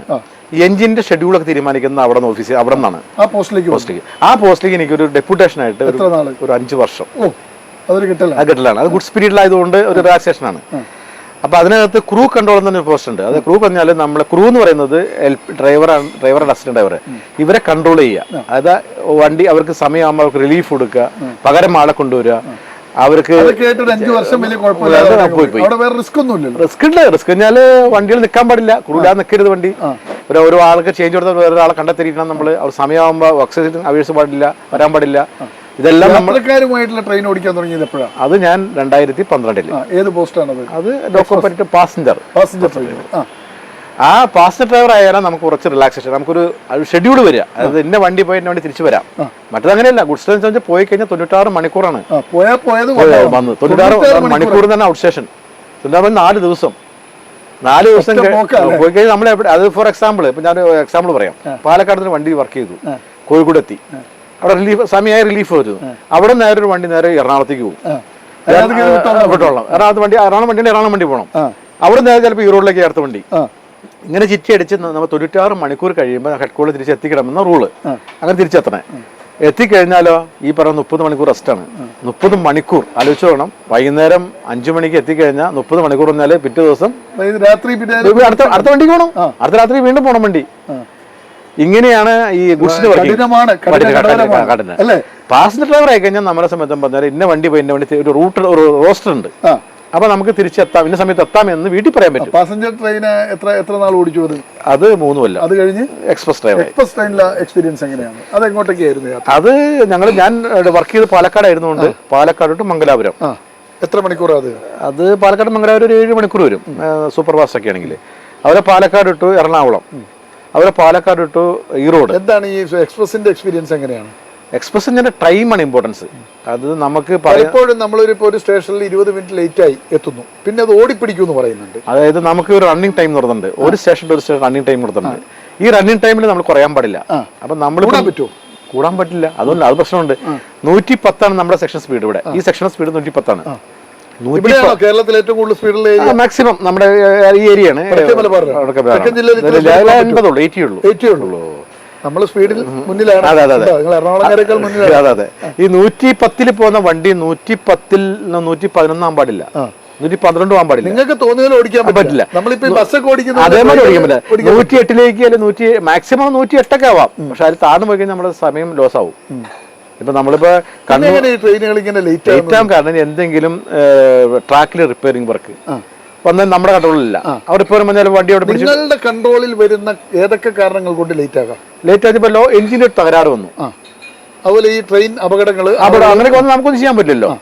എഞ്ചിൻ തകരാവുന്ന തരം നമ്മൾ അറ്റൻഡ് ചെയ്യണം. മാക്സിമം അറ്റൻഡ് ചെയ്ത് നമ്മൾ റെഡി ആക്കണം. അപ്പൊ ചിലപ്പോൾ 5-10 മിനിറ്റ് പോയിന്ന് വരും. ഇങ്ങനെ കാര്യമാണ് നമ്മുടെ ലോക്കൽ പൈലറ്റിന്റെ ഭാഗത്ത് വരുന്ന വീഴ്ച അവിടെ ഉള്ളൂ, വേറെ ഒന്നും വരുന്നില്ല. ഞങ്ങളെ സംബന്ധം പറഞ്ഞാൽ ഇത് കംപ്ലീറ്റ്ലി റെക്കോർഡിംഗ് ആണ്. റെക്കോർഡാണ് സ്പീഡോമീറ്റർ റെക്കോർഡ്. നമ്മൾ എപ്പോൾ നോച്ച് കൊടുത്തു, എപ്പോൾ വിസിലടിച്ചു, എപ്പോൾ ഹോൺ അടിച്ചു, ഇതെല്ലാം ടൈം വെച്ച് റെക്കോർഡിംഗ് ആണ്. ചോന്നപൊടിയും പച്ചപ്പൊടിയൊക്കെ ഇപ്പോഴും ഉണ്ട്. അതുണ്ട്. അത് എക്സ്ചേഞ്ചിങ് സിഗ്നലാണ്. സ്റ്റേഷൻ മാസ്റ്റർ അത് വേണം. അത് ഇപ്പോഴും വേണം. അതിനിപ്പോ രാത്രിയാകുമ്പോൾ ലൈറ്റ്. അത് കഴിഞ്ഞിട്ട് പിന്നെ എന്താണ് എക്സ്പ്രസ് ട്രെയിനിലായിട്ട് ഞാൻ വർക്ക് ചെയ്ത് ഈ പറയുന്ന 2017 മുതൽ 23 വരെ 6 വർഷം വർക്ക് ചെയ്തിരിക്കുമ്പോൾ എനിക്കൊരു ചാൻസ് കിട്ടി കഴിഞ്ഞാൽ ചീഫ് ലോക്കോ ഇൻസ്പെക്ടർ, അതായത് ഈ ലോക്കോ പൈലറ്റിൽ നിന്ന് കിട്ടുന്ന ഒരു പ്രൊമോഷനാണ്. ഒരു എക്സാം എഴുതാൻ ചാൻസ് കിട്ടി. അത് കോമ്പറ്റീറ്റീവ് എക്സാമാണ്. ആ എക്സാം എഴുതി ഞാനതിൽ പാസ്സായി. ഞങ്ങൾ 13 പേര്, വേക്കൻസി ഉണ്ടായിരുന്നു 15 പേരായിരുന്നു. 13 പേര് എക്സാം എഴുതി, 5 പേര് പാസ്സായി. അതിലൊരാളെ ഞാനായിരുന്നു. അങ്ങനെ ചീഫ് ലോക്കോ ഇൻസ്പെക്ടറായിട്ട് എനിക്ക് പോസ്റ്റിംഗ് കിട്ടി 2023 ജൂലൈയിൽ. അങ്ങനെ ആ പോസ്റ്റ് കിട്ടി. എത്ര കാലം? അത് 10 മാസം. അപ്പോഴേക്കും ചീഫ് ലോക്കോ ഇൻസ്പെക്ടർ ഞങ്ങൾ ഈ ലോക്കോ പൈലറ്റുമാരുടെ സൂപ്പർവൈസറാണ്. ലോക്കോ പൈലറ്റുമാരെ വിലയിരുത്തുക, അവരുടെ വർക്കിംഗ് വിലയിരുത്തുക, അവരുടെ കൂടെ പോവുക, അവരെന്തെങ്കിലും വീഴ്ചകളുണ്ടെങ്കിൽ നമ്മൾ ചൂണ്ടിക്കാണിക്കുക. അതുപോലെ അവരെ നമ്മൾ പഠിപ്പിക്കുക. പുതിയ ആൾക്കാരെ നമ്മൾ ട്രെയിൻ ചെയ്യണം. എങ്ങനെ വണ്ടി ഓടിക്കാം, എങ്ങനെ ബ്രേക്ക് ചെയ്യാം, എങ്ങനെ നിർത്താം എന്നൊക്കെ പഠിപ്പിച്ചു കൊടുക്കുക. അതുപോലെ അവരുടെ സംശയങ്ങൾ ദൂരീകരിക്കുക. അവരെ ഏത് സംശയങ്ങളും നമ്മൾ എപ്പോഴും വിളിക്കാം. അതുകൊണ്ട് ലോക്കോ ഇൻസ്പെക്ടർ പറഞ്ഞാൽ വളരെ പ്രധാനപ്പെട്ട റോളാണ്. എൻ്റെ ഒരു ചോദ്യം എന്താണെന്ന് വെച്ച് കഴിഞ്ഞാൽ, ഈ നമ്മൾ ഈ പറഞ്ഞല്ലോ, ഈ മലബാറുകാർ പൂഴി എന്നാ പറയുക, മണൽ ട്രാക്കിൽ വിതറി ഗുഡ്സ് ട്രെയിൻ ഓടിക്കുന്ന ആ ഒരു സംവിധാനത്തിൽ ഇന്ത്യൻ റെയിൽവേ ഇത്ര കാലം പിന്നിട്ടിട്ടും ഏതാണ്ട് 70 എത്ര വർഷമുണ്ട്? 100 വർഷത്തെ പിന്നിട്ടു എന്ന് പറഞ്ഞാൽ ലണ്ടനിൽ ട്രെയിൻ ഓടുമ്പോൾ തന്നെ നമ്മൾ അത് കഴിഞ്ഞ് 28 വർഷം കഴിഞ്ഞപ്പോൾ നമ്മൾ കേരളത്തിൽ ഇന്ത്യയിൽ വണ്ടി ഓടിച്ചു അല്ലേ? അപ്പൊ അത്രയും പാരമ്പര്യമായിട്ട് എന്തുകൊണ്ട് നമ്മൾ അപ്ഡേറ്റ് ആകുന്നില്ല ആധുനിക കാലഘട്ടത്തിനനുസരിച്ച്? ഇപ്പൊ ചൈനയിലൊക്കെ നിങ്ങൾ കാണാം. ചൈനയില് ഞാനൊക്കെ സഞ്ചരിച്ചിട്ടുള്ള ആളാണ്. 1000 കിലോമീറ്റർ 1500 കിലോമീറ്റർ ചിക്ക് എന്ന് പറഞ്ഞ വണ്ടി അത്രയും എല്ലാ സംവിധാനവും ഹൈടെക് ആണ്. എന്തുകൊണ്ട് നമ്മൾ ഇന്നും? അതായത് ഞാൻ മനസ്സിലാക്കി കൊടുത്ത കാലം ഈ ഓഫീസർ ലെവലിൽ അവരെല്ലാവരും ഇപ്പോഴും ആ ഒരു കൊളോണിയൻ ചിന്താധികാരം ബ്രിട്ടീഷ് അതിന്റെ പ്രേതം ബാധിച്ചവരാണ്. ഇപ്പോഴും അവർക്ക് ആ പ്രേതം വിട്ടുപോയിട്ടില്ല. ഈ റെയിൽവേ നിയമങ്ങളൊക്കെ ഇപ്പോഴും അത് നിയമങ്ങൾ ബ്രിട്ടീഷ് നിയമങ്ങളാണ്. അതിനെ ആധുനീകരിക്കാനോ അതിനനുസരിച്ചുള്ള മാറ്റം വരുത്താനൊന്നും തയ്യാറാവുന്നില്ല. എന്താണ് ഇപ്പോഴത്തെ ഈ റെയിൽവേ നിയമങ്ങളൊക്കെ പഴയ ഇപ്പോഴും നമുക്ക് പനിഷ്മെന്റ് റൂൾ വരുന്ന അങ്ങനെയാണ്. According to the disciplinary act 1969 1969 ആ നിയമം വെച്ചിട്ട് ഇപ്പോഴും നമ്മൾ പനിഷ്മെന്റ് ഒക്കെ ഇംപ്ലിമെന്റ് ചെയ്യുന്നത്. അങ്ങനെ കാലാനുസൃതമായ മാറ്റം ഇന്നും വരുത്തിയിട്ടില്ല. റെയിൽവേയിൽ ഏകദേശം 2 ലക്ഷം ഒഴിവുകൾ കിടക്കാന്ന് പറയാം. പുതിയ പോസ്റ്റിംഗ് നടക്കുന്നില്ല. എന്താണ് അതിന് കാരണം? ഇത്രയും വരുമാനമുള്ള, അതായത് ആളെ കുറച്ചുകൊണ്ട് ലാഭം ഉണ്ടാക്കുക. അതായത് നമ്മള് പഴയ കാലത്ത് കഴിഞ്ഞാൽ സർവീസ് ആയിരുന്നു റെയിൽവേ ചെയ്തിരുന്നത്. ഇപ്പൊ സർവീസ് ഇല്ല, ഓൺലി ഇൻഡസ്ട്രിയാണ്. മാറി എല്ലാ മേഖല അങ്ങനെയാണല്ലോ. അതായത് പണ്ട് നമ്മൾ ഒരു സീനിയർ സിറ്റിസൺസിന്, വനിതകൾക്ക്, കുട്ടികൾക്ക് എല്ലാം കൺസെഷൻ ഉണ്ടായിരുന്നു. ഒന്നുമില്ല, എല്ലാം എടുത്തു കളഞ്ഞു. ആ കൊറോണയുടെ ആ സമയത്ത് ഇതെല്ലാം ബാൻ ചെയ്തു. ഇതിനു ശേഷം പിന്നെ പുനഃസ്ഥാപിച്ചിട്ടില്ല. ഇപ്പോഴും റെയിൽവേ ഒരു ഇൻഡസ്ട്രി എന്ന രീതിയിലാണ് കൺസിഡർ ചെയ്യുന്നത്. ആ ഒരു സർവീസ് മാറി. നിങ്ങളുടെ ഈ 35 വർഷത്തിന്റെ സേവനത്തിനിടയ്ക്ക് ജോലിക്കിടയിൽ അസ്വസ്ഥത ഉണ്ടാവുകയോ ചികിത്സ എടുക്കുകയോ ചെയ്യേണ്ടി വന്നിട്ടുണ്ട്? എനിക്ക് അങ്ങനെ കാര്യമായി, ഞാൻ ഇപ്പോഴും കുറച്ച് ഹെൽത്തി കോൺഷ്യസ് ആണ്. അതുകൊണ്ട് തന്നെ ഞാനിപ്പോൾ കാലത്ത് പരമാവധി കിട്ടുന്ന സമയത്ത് നടക്കാൻ പോവുക, എക്സസൈസ് ചെയ്യുക, യോഗ ചെയ്യുക എന്നൊക്കെ ചെറിയ പരിപാടിയൊക്കെ ഞാൻ ചെയ്യുന്നുണ്ട്. എനിക്ക് ശാരീരികമായിട്ട് ഇപ്പം എന്നും വരെ എനിക്ക് BP ഇല്ല, കൊളസ്ട്രോൾ ഇല്ല, ഷുഗർ ഇല്ല. ഇതൊന്നുമില്ല. ഇല്ല. സാധാരണ 35 വർഷം സർവീസ് ഞാൻ 60 വയസ്സ് കമ്പ്ലീറ്റ് ഞാൻ ടെറ്റ അയക്കുന്നത്. ഞാനിപ്പോൾ 60 വയസ്സ്. ലോക്കോ പൈലറ്റുമാർ എത്ര ഉണ്ടാവും കേരളത്തിൽ? എത്ര പേരുണ്ടാവും? അത് ഞാൻ പറഞ്ഞ എല്ലാം കൂടി ചേർന്ന് ഒരു 1500 അടുത്ത് പേര് വരും. അത്രേ വരുള്ളൂ. ലോക്കോ പൈലറ്റ്, അസിസ്റ്റന്റ് ലോക്കോ പൈലറ്റും എല്ലാം ചേർന്ന്. എന്തുകൊണ്ടാണ് ഈ ട്രെയിൻ അപകടങ്ങൾ ഇങ്ങനെ ഉണ്ടാകുന്നത്? താങ്കളുടെ ഒരു എക്സ്പീരിയൻസ്. അത് കഴിഞ്ഞാല് ഇപ്പൊ റീസെന്റ് ആയ അപകടത്തിന്റെ കാരണം അന്വേഷിച്ചാൽ നമുക്ക് കണ്ടെത്താൻ പറ്റും. ആ ഡ്രൈവർ വർക്ക് ചെയ്തിരിക്കുന്ന 4ാമത്തെ നൈറ്റാണ്, 4th നൈറ്റ് കണ്ടിന്യൂസ്ലി. ഇതിന് ഞങ്ങൾ പറയുന്നത്, ഞങ്ങളുടെ യൂണിയൻ പറയുന്നത് കൊണ്ട് തന്നെ നമ്മൾ 2 നൈറ്റിന് ശേഷം ഞങ്ങൾക്ക് ഒരു ദിവസം നൈറ്റ് റെസ്റ്റ് തരൂ. അതുപോലെ തന്നെ നമുക്ക് സമാധാനപരമായിട്ടും, അതായത് ടെൻഷൻ ഫ്രീ ആയിട്ടും വർക്ക് ചെയ്യണമെങ്കിലുള്ള റെസ്റ്റ് തരൂ എന്നാണ് നമ്മൾ ഈ റീസൺ തരാതിരിക്കുന്നത്. ഇപ്പൊ ഇത് നിങ്ങൾ അപകടത്തിന് ശരിക്കും ഓവർ ഡ്യൂട്ടിയാണ്. അത് 4ാമത്തെ നൈറ്റാണ്. ഇപ്പൊ കഴിഞ്ഞ അപകടങ്ങളൊന്ന് പരിശോധിച്ചാൽ കഴിഞ്ഞ കാലഘട്ടം നടന്ന എല്ലാ അപകടങ്ങളിലും 3ാമത്തെ നൈറ്റും 4ാമത്തെ നൈറ്റും 14ാമത്തെ മണിക്കൂർ വർക്ക്. ഇപ്പൊ ആ മരിച്ച ഗുഡ്സ് ഡ്രൈവർ 14 മണിക്കൂർ 30 മിനിറ്റ് വർക്കിംഗ് സമയത്താണ് ഈ ആക്സിഡന്റ് ആയിരിക്കുന്നത്. കണ്ടിന്യൂസ്. അല്ല, ഒരു കാര്യം ചോദിച്ചാൽ ആളെപ്പോഴും കരുതുന്നത് ഈ നിങ്ങളുടെ ഈ ക്യാബിനുള്ള ട്രാക്കാണല്ലോ, വണ്ടി അങ്ങ് ഓടിക്കോളും, നിങ്ങൾക്ക് വേണമെങ്കിൽ റെസ്റ്റ് എടുക്കാന്നുള്ളത്. അതേ ഞാൻ പറഞ്ഞത്. അതായത് അതിന് വിജിലൻസ് കൺട്രോൾ ഡിവൈസ് സാധനമുണ്ട്. വിജിലൻസ് കൺട്രോൾ ഡിവൈസ്, അതായത് 60 സെക്കൻഡാണ്. 60 സെക്കൻഡിനകത്ത് നമ്മളൊരു ആക്റ്റീവ് അല്ലെങ്കിൽ, അതായത് ഞാൻ ഒന്നുകിൽ ബ്രേക്ക് ചെയ്യുക, അല്ലെങ്കിൽ നോച്ച് കൊടുക്കുക, അല്ലെങ്കിൽ ഹോൺ അടിക്കുക, അല്ലെങ്കിൽ സാൻഡർ അപ്ലിക്കേഷൻ ചെയ്യുക, ഒന്നും ചെയ്തില്ലെങ്കിൽ 61ാമത്തെ സെക്കൻഡിനകത്ത് അതിനകത്ത് സൈറൻ അടിക്കും. അലർട്ടല്ലാന്ന്. 68 സെക്കൻഡ് കഴിഞ്ഞാൽ ഇമ്മീഡിയറ്റ് ആയിട്ട് ബ്രേക്ക് ആപ്ലിക്കേഷനാണ്. ട്രെയിൻ നിൽക്കും. അതങ്ങനെ നിന്നാൽ വിജിലൻസ് ആക്ഷനാണ്. അത് നമുക്ക് പീനൽ ആക്ഷന് അവർക്ക് റെയിൽവേക്ക് പ്രൊസീഡ് ചെയ്യാം. അത് നിങ്ങൾ വിജിലന്റ് അല്ല എന്ന് പറഞ്ഞുകൊണ്ട് 60 സെക്കൻഡിനുള്ളിൽ തന്നെ. അതെ പറയുന്നത്.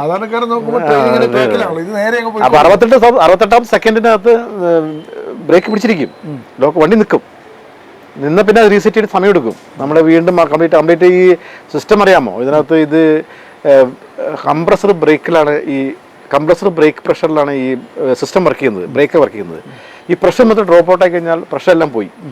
പിന്നെ നമ്മൾ രണ്ടാമത് പ്രഷർ ക്രിയേറ്റ് ചെയ്ത് വീണ്ടും ഈ ബ്രേക്ക് റിലീസ് ആവാനുള്ള പ്രഷർ ക്രിയേറ്റ് ചെയ്ത് മാത്രമേ വണ്ടി സ്റ്റാർട്ട് ചെയ്യാൻ പറ്റുള്ളൂ.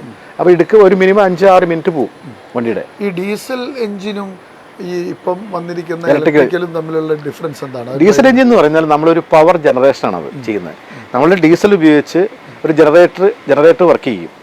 ആ ജനറേറ്റർ വർക്ക് ചെയ്തിട്ട് ഒരു പവർ പ്രൊഡ്യൂസ് ചെയ്യും, ഇലക്ട്രിസിറ്റി പ്രൊഡ്യൂസ് ചെയ്യും. ആ പ്രൊഡ്യൂസ് ചെയ്യുന്ന ഇലക്ട്രിസിറ്റി നമ്മൾ ഈ 6 ആക്സിലാണ് ഒരു എഞ്ചിനുള്ളത്.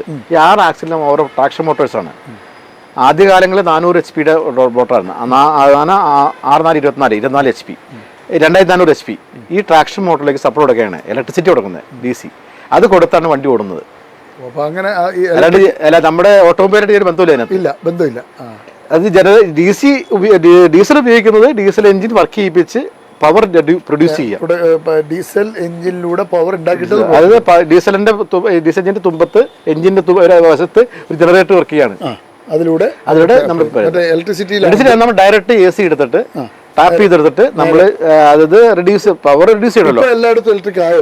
ഓൾമോസ്റ്റ് ഇന്ത്യൻ റെയിൽവേയിൽ 2025 ആകുമ്പോഴേക്കും കംപ്ലീറ്റ് AC ആക്കണം എന്നാണ്. കേരളത്തിൽ എവിടെയാണ് ഇനി ആകാനുള്ളത്? ഇനി നിലമ്പൂർ ലൈനുണ്ട്. നിങ്ങൾ സംഘടനാ തലത്തിൽ റെയിൽവേയിൽ ഏത് സംഘടനയിലുണ്ടായിരുന്നത്? ഞാൻ അന്ന് മുതൽ ഇന്ന് വരെ all India loco running staff അസോസിയേഷന്റെ സംഘടനയാണോ ഉള്ളൂ നിങ്ങൾക്ക്? അല്ല, സംഘടന കുറെ ഉണ്ട്. ഇതിനകത്ത് ഏത് പോസ്റ്റിലാണ് ഉണ്ടായിരുന്നത്? ഞാൻ ഡിവിഷൻ സെക്രട്ടറി, പാലക്കാട് ഡിവിഷന്റെ സെക്രട്ടറി ആയിരുന്നു. നിങ്ങൾ വിരമിച്ചവർക്കുള്ള സംഘടന വേറെ ഉണ്ടോ? പെൻഷനേഴ്സ് അസോസിയേഷൻ ഉണ്ട്. എങ്ങനെയുണ്ട് റെയിൽവേയിലെ 35 വർഷത്തെ ജീവിതം നൽകുന്ന ജീവിതം? വളരെയധികം. ഞാൻ പറഞ്ഞില്ല, നമുക്കൊരു പുസ്തകം എഴുതാണെങ്കിൽ നല്ലൊരു സർവീസ് ഹിസ്റ്ററി എഴുതാനുള്ള അനുഭവം പരിപാടി ഉണ്ടോ? ആലോചനയിലുണ്ട്. ഈ ഇതുപോലുള്ള അനുഭവങ്ങളല്ലേ കാലത്ത് തലയറ്റുപോയ പുഴയിൽ ഒഴുകി പിടിച്ച് എടുത്തുകൊണ്ടുവരുന്ന ഒരു വല്ലാത്ത എക്സ്പീരിയൻസ് തന്നെയാണത്. അങ്ങനെയുള്ള ഏതെങ്കിലും ഓർമ്മകൾ പറയാനുണ്ടോ? ഇതല്ലാതെ നിരവധി സൂയിസൈഡുകൾ നമ്മുടെ എൻ്റെ മുമ്പിലുണ്ടായിട്ടുണ്ട്. ഒരാളെ രക്ഷിക്കാൻ പറ്റിയിട്ടുണ്ട്. ഉണ്ട്.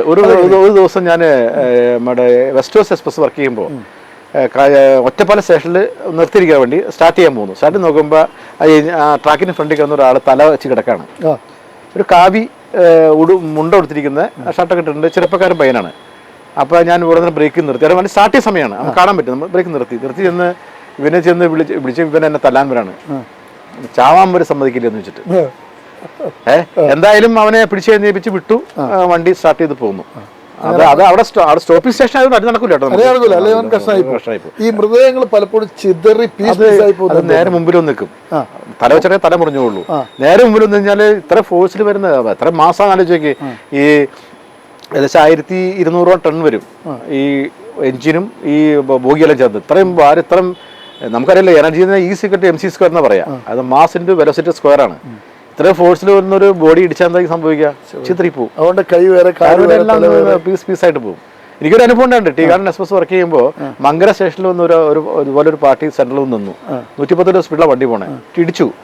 ഇടിച്ച് നേരെ അപ്പൊ എനിക്കറിയാം ഗ്ലാസ്സിലേക്കൊക്കെ തെറിക്കും, തലച്ചോറിന്റെ പീസൊക്കെ തെറിക്കും, തെറിക്കും. അപ്പൊ ഞാൻ സ്റ്റോപ്പില്ലാത്ത വണ്ടിയാണ്. പിന്നെ ഞാൻ ഒറ്റപ്പാലം വിട്ടുകൊണ്ട് പിന്നെ സ്റ്റോപ്പ് പാലക്കാടുള്ളൂ. പാലക്കാട് നിർത്തുമ്പോൾ തന്നെ എനിക്കറിയാം സംതിങ് വഞ്ചിന്റെ ഫ്രണ്ട് ഉണ്ടാവും എനിക്ക് ഉറപ്പുണ്ട്. അപ്പൊ എന്റെ കൂടുതൽ അസിസ്റ്റന്റ് പറഞ്ഞാൽ നീ വണ്ടി നിർത്തുമ്പോൾ പോയി നോക്കട്ടെന്ന് പറഞ്ഞു. ഞാൻ അപ്രോച്ചിങ് സ്റ്റേഷൻ എത്തുമ്പോൾ ഹെഡ്ലൈറ്റ് ഓഫ് ചെയ്ത്, രാത്രിയാണല്ലോ ഹെഡ്ലൈറ്റ് ഓഫ് ചെയ്ത് ആൾക്കാർ കാണാതെ ഇരുന്നിട്ട് അവിടെ നിന്ന് വന്ന് നിർത്തി പോയി നോക്കുമ്പോൾ ഈ പണ്ടവും നമ്മുടെ ഉള്ളിലുള്ള സാധനങ്ങളില്ലേ, ഇന്ത്യയുടെ പോർട്സ്, ഈ കുടലും ഒക്കെ കൂടി കെട്ടിപിടിഞ്ഞ് ആ ബഫറിന്റെ മുന്നിൽ ഇരിക്കുകയാണ്. ഭീകരാവസ്ഥ. അതായത് ഒരു മനുഷ്യ ശരീരത്തിൽ ഇത്രയും ഉണ്ടോ നമുക്ക് ഇത് കാണാൻ മനസ്സിലാവും. ഒരു ചെറിയൊരു കെട്ടുമാതിരി. അപ്പൊ ഞാൻ അസിസ്റ്റന്റിനോട് പറഞ്ഞു, നീ പോയി എടുത്തില്ല പറഞ്ഞു. പാമ്പ് ചേട്ടാ എനിക്ക് പേടിയായിട്ടുള്ള, ഞാൻ പോലാന്ന് പറഞ്ഞു. ഞാൻ തന്നെ പോയി ഞാൻ അപ്പം ചെയ്തു. ഞാൻ ചെന്നപ്പോ ആകട ഈ ഉടുത്തിരുന്ന ആകട മുണ്ട് അവിടെ തൂക്കിടപ്പുണ്ടായിരുന്നു. ആ മുണ്ട് എടുത്തിട്ട് അത് പിടിച്ച് വലിച്ച് താഴേക്ക് ഇട്ടു എല്ലാം കൂടി. അതൊക്കെ ചെറിയ പോയിണ്ടാവും. പിറ്റേ ദിവസം പേപ്പറിൽ വായിച്ചു, ഇങ്ങനെ ഒരാള് സൂയിസൈഡ് ചെയ്തു പറഞ്ഞിട്ട് പേപ്പറിൽ വായിച്ചു. അതിന്റെ പണ്ടവും ഈ പണ്ടെന്ന് പറയുന്ന മനസ്സിലായല്ലോ, ഈ കുടലും സാധനങ്ങളെല്ലാം ചേർത്തിട്ട് ഒരു താഴേക്ക് ഇട്ടു. അതാണ് അങ്ങനെയുള്ള കുറെ അനുഭവങ്ങൾ. സർവീസ് സ്റ്റോറി മസ്റ്റാണ് കേട്ടോ. എങ്ങനെയാണ് കുടുംബജീവിതം? എപ്പോഴാണ് വിവാഹം? ഞാൻ വിവാഹം കഴിക്കുന്നത് 92-ലാണ്. എപ്പോഴാണ്? എന്ത് സർവീസ്? ഞാൻ അസിസ്റ്റന്റ് ലോക്കോപ്പേറ്റ് ആയിരിക്കുമ്പോൾ വിവാഹം കഴിക്കും. എങ്ങനെയാണ് ജീവിത പങ്കാളിയെ കണ്ടെത്തിയത്? സാധാരണ ഒരു എന്റെ സുഹൃത്ത് പറഞ്ഞു ഇങ്ങനെ ഒരു കുട്ടിയുണ്ട്, പോയി നോക്കാം. അതാ കാലടി, എന്റെ വീടിന്റെ അടുത്ത് തന്നെ. മലയാറ്റൂർ എന്റെ വീട് കാലടിയിലാണ്. എന്താണ് ജീവിത പങ്കാളിയുടെ പേര്? മിനി. എന്ത് ചെയ്യുന്നു അവര്? അന്ന് ആ സമയത്ത് ബികോം കഴിഞ്ഞു. ബികോം കഴിഞ്ഞ് അവള് അന്ന് ടൈപ്പ് റൈറ്റിംഗ് ആണല്ലോ, ടൈപ്പ് റൈറ്റിംഗ് ഷോർട്ട് ഹാൻഡ് ഒക്കെ പഠിക്കുന്ന കാലഘട്ടത്തിലാണ് അവളുടെ. അങ്ങനെ കല്യാണം കഴിഞ്ഞ് നേരെ ഞാൻ അന്ന് ഷൊർണൂരാണ് വർക്ക് ചെയ്യണേ. ഷൊർണൂർ ക്വാർട്ടേഴ്സിലേക്ക് കൊണ്ടുവന്നു. റെയിൽവേ ക്വാർട്ടേഴ്സ് ഒന്നും അത്ര വളരെ റെയിൽവേ ക്വാർട്ടേഴ്സുകൾ കണ്ടിട്ടുണ്ട്. ശോചനീയമാണ് ഇന്നും. അതായത് മഴ പെയ്താൽ ചോർന്നൊലിക്കും. പിന്നെ സാമൂഹ്യ ദ്രോഹികളുടെ ഒരു ആവാസ തീർച്ചയായിട്ടും. അങ്ങനെ ഞാൻ ഷൊർണൂർ ഇരിക്കുമ്പോഴേ എനിക്ക് ജസ്റ്റ് ഒരു ട്രാൻസ്ഫർ ആയിട്ട് ഈറോഡിലേക്ക് പോകേണ്ടി വന്നു. അപ്പോൾ ഈറോഡിലേക്ക് ഞാൻ വൈഫിനെ ഈറോഡിലേക്ക് കൊണ്ടുപോയി. അവിടെ പുറത്ത് വീട് വാടകയ്ക്ക് എടുത്താണ് ഞാൻ താമസിക്കുന്നത്. വേറെ ജോലിക്ക് പോയായിരുന്നു? ഇല്ല, വൈഫിന് അന്നത്തെ ഒരു നമ്മുടെ ചുറ്റുപാടൊക്കെ ആയതുകൊണ്ട് ഞാൻ പോയി കഴിഞ്ഞാൽ 4 ദിവസം കഴിഞ്ഞ് വരുള്ളൂ. അന്ന് നമ്മുടെ കയ്യിൽ ഫോണൊന്നും ഇല്ലല്ലോ വിളിച്ചു ചോദിക്കാനായിട്ട്. അപ്പോൾ 4 ദിവസം കഴിഞ്ഞ് വരുമ്പോഴാണ് അവർ കാണുന്നത് നമ്മളെ. പറഞ്ഞു ഇതൊരു ചൊറയാൻ തോന്നിയായിരുന്നോ? അല്ല, ഞാൻ പറഞ്ഞത് എന്തൊക്കെയാണ് കാര്യങ്ങളെന്നൊക്കെ പറഞ്ഞിട്ടുണ്ടായിരുന്നു. പക്ഷെ അവരുടെ ചുറ്റുപാട് അങ്ങനെ ആയതുകൊണ്ട് അവർ സമ്മതിച്ചു. പക്ഷേ വിവാഹ ജീവിതത്തിൽ എനിക്ക് പ്രശ്നം ഉണ്ടായിട്ടില്ല. രണ്ട് കുട്ടികള്. മൂത്ത മകള് നിഷ, ഇളയ മോള് മനീഷ. അവള് ബിടെക് കഴിഞ്ഞ് പിന്നെ മാരീഡ് ഇപ്പൊ ദുബായിൽ അവളൊരു കമ്പനിയിൽ വർക്ക് ചെയ്യുന്നുണ്ട്. ഹസ്ബൻഡ് അവിടെ തന്നെയുണ്ട്. രണ്ടാമത്തെ മനീഷ, അവള് ഡിഗ്രി ഇവിടെയായിരുന്നു, ബാംഗ്ലൂർ MCCയിലായിരുന്നു, മൗണ്ട് കാർമൽ കോളേജിൽ. അത് കഴിഞ്ഞ് ഇപ്പോൾ MBA സിംബയോസിസ് പൂനെ ചെയ്തുകൊണ്ടിരിക്കുന്നു. അച്ഛന് നേടാൻ പറ്റാത്തത് മക്കളിലൂടെ. അതെ, എന്റെ മകള് നല്ല രീതിയിൽ ജോലി ചെയ്യുന്നുണ്ട്. അവളൊരു യൂട്യൂബറും കൂടിയാണ്. മൂത്ത മോള് നിഷ ഷാജി എന്ന് അടിച്ചാൽ കിട്ടും. അവളുടെ ഹോബി പറഞ്ഞാല് രാജ്യം ചുറ്റടിക്കുക എന്നുള്ളതാണ്. ഞാൻ ഇടയ്ക്കിടയ്ക്ക് ദുബായി പോകുന്ന ആളാണ്. തങ്ങളുടെ മകളെ കണ്ടേക്കാം. കഴിഞ്ഞ മാസവും പോയി വന്നതാണ്. ഞാൻ കഴിഞ്ഞ ഡിസംബറിൽ പോയിരുന്നു. ഭയങ്കര ചൂടാണ്. ഞാൻ പോയ സമയം നല്ല സമയമായിരുന്നു. ഡിസംബറിലായിരുന്നു. ഡിസംബർ നല്ല ക്ലൈമറ്റ്. ന്യൂ ഇയറിൽ അവിടെ ഉണ്ടായിരുന്നു. അവിടെ എന്താണ് പരിപാടി? എന്റെ ആക്ടിവിറ്റി ഞാൻ കുറച്ച് കൃഷി കാര്യങ്ങളോട് താല്പര്യം കൂടുതലാണ്. പണ്ടേ പോലെ ഞാനൊരു കൃഷിക്കാരനാണ്, എല്ലാവരും പറയായിരുന്നു. അതുപോലെ ഞാൻ ചെറിയ ഒരു പാചകക്കാരൻ കൂടിയാണ്. എന്തെല്ലാം സ്പെഷ്യൽ വിഭവങ്ങൾ? ഞാൻ ഒരു 1000 പേരിൽ കുറയാത്ത ആളുകൾക്ക് ബിരിയാണിയും മറ്റ് പച്ചക്കറി സദ്യയും ഒക്കെ ചെയ്യാറുണ്ട്. അപ്പൊ ഞങ്ങളുടെ കുടുംബ സദസ്സുകളിലൊക്കെ ഞാൻ എൻ്റെ പാചകമാണ്. കാരണം കഴിഞ്ഞ ഞങ്ങളുടെ പാലക്കാട് ലോക്കോ റണ്ണിംഗ് ജീവനക്കാരുടെ കുടുംബ സംഗമം എല്ലാ വർഷവും നടത്തും. കഴിഞ്ഞ 22ാമത്തെ വർഷം സർവകലാ വല്ലഭനാണ് എല്ലാ അർത്ഥത്തിലും.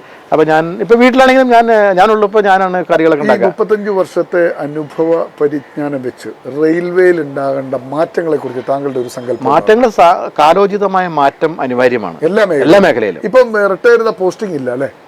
ഇല്ല, അത് നമ്മളാരും പോകാറില്ല. കാരണം മടുത്തു ശരിക്കും പറഞ്ഞാൽ. 10-35 വർഷം പലർക്കും റീപോസ്റ്റിംഗ് പലരും പല ചോദ്യം ജോലിയിൽ വാഗ്ദാനം ചെയ്യണമെങ്കിലും എനിക്ക് താല്പര്യമില്ല കാര്യത്തിനോട്. എന്നെ സംബന്ധിച്ചപ്പോൾ ഇനി കാലത്ത് എഴുന്നേൽക്കുക, കുറച്ച് നടക്കുക, 1 മണിക്കൂർ നടക്കുക, കുറച്ച് എക്സസൈസ് ചെയ്യുക, ഒരു പറമ്പിൽ എന്തെങ്കിലും ജോലി ചെയ്യുക. കലാരംഗത്ത് പാടുകയൊക്കെ ചെയ്യും? ഇല്ല, ഞാൻ എൻ്റെ വൈഭവം പ്രസംഗകലയിലായിരുന്നു. ഞാൻ സ്കൂളിലും പഠിക്കുന്ന കാലത്തും പ്രസംഗിക്കുമായിരുന്നു, അതുപോലെ തന്നെ കോളേജുകളിലും. അതുകൊണ്ടൊക്കെയാണ് ഞാൻ ആ മേഖലയിലൊക്കെ യൂണിയൻ തലത്തിലും അങ്ങനെ തന്നെയായിരുന്നു. എന്തായാലും അപ്രതീക്ഷിതമായിട്ടാണ് എറണാകുളം ജില്ലയിൽ നിന്നും ഷാജി നമ്മുടെ സക്സസ് സ്റ്റോറിയിലേക്ക് എത്തുന്നത്. നമുക്ക് ഇപ്പോഴത്തെ പത്തനംതിട്ട എയർപോർട്ടിൻ്റെ ചുമതലയുള്ള തുളസിദാസ് IAS നിങ്ങൾക്കറിയാം, എയർ ഇന്ത്യ എക്സ്പ്രസ് സ്ഥാപിച്ച അദ്ദേഹമാണ്. ത്രിപുരയിൽ 8 വർഷം ചീഫ് സെക്രട്ടറി ആയിരുന്നു. അങ്ങനെ തെക്കൻ ജില്ലകളിൽ നിന്ന് പല മേഖലയിലെ ആളുകൾ വന്നിട്ടുണ്ട്. ആദ്യമായിട്ടൊരു ലോക്കോ പൈലറ്റിനെ അന്വേഷിച്ച് ഞങ്ങൾക്ക് എവിടെ പോകേണ്ടത്? എറണാകുളം വരെ എത്തേണ്ടി വന്നത്, മലയാറ്റൂർ. കാരണം 3.5 കോടി ജനമുണ്ട് കേരളത്തിൽ. അതിലാകെ 1500 പേരെ ഈ പണി അറിയാവുന്നവരുള്ളൂ. അതിലൊരാളെയാണ് സക്സസ് സ്റ്റോറിയിൽ നമുക്കിന്ന് കിട്ടിയത്. വളരെ നിങ്ങളൊക്കെ, നമ്മൾ പ്രേക്ഷകർക്കൊക്കെ ഒരു അനുഭവമാണ്. നമ്മൾ കാണുമ്പോൾ ഒരു ട്രെയിനിൽ ഓടിച്ചു പോകുന്ന ഒരാൾ സ്വസ്ഥമായി ഇരിക്കുന്ന ഒരാളായിട്ടാണ് നമുക്ക് ഫീൽ ചെയ്യുക. കാരണം എന്താ, ട്രാക്കിലൂടെ ഓപ്പോസിറ്റ് വണ്ടി വരാൻ ഒരു സാധ്യതയില്ലാത്ത റെയിൽവേ ട്രാക്കിലൂടെ റിലാക്സ് ചെയ്ത് വണ്ടി ഓടിക്കുന്ന ഒരാളായിട്ടാണ് പലപ്പോഴും നമ്മൾ ഈ ലോക്കോ പൈലറ്റുമാരെ കാണുന്നത്. എന്തുകൊണ്ടാണ് ഈ ലോക്കോ പൈലറ്റ് എന്ന് പേര് വരാൻ? അത് ഞങ്ങളൊക്കെ ജോലി ചെയ്യുമ്പോൾ അന്ന് ഡ്രൈവർ എന്ന് പറഞ്ഞ പേരായിരുന്നു. Goods driver, passenger driver, mail driver. പിന്നെ ഞങ്ങളുടെ ഒരു ആവശ്യമായിരുന്നു ഈ പേരൊന്ന് മാറ്റി. ലോക്കോ വരാൻ കാരണം എന്താ?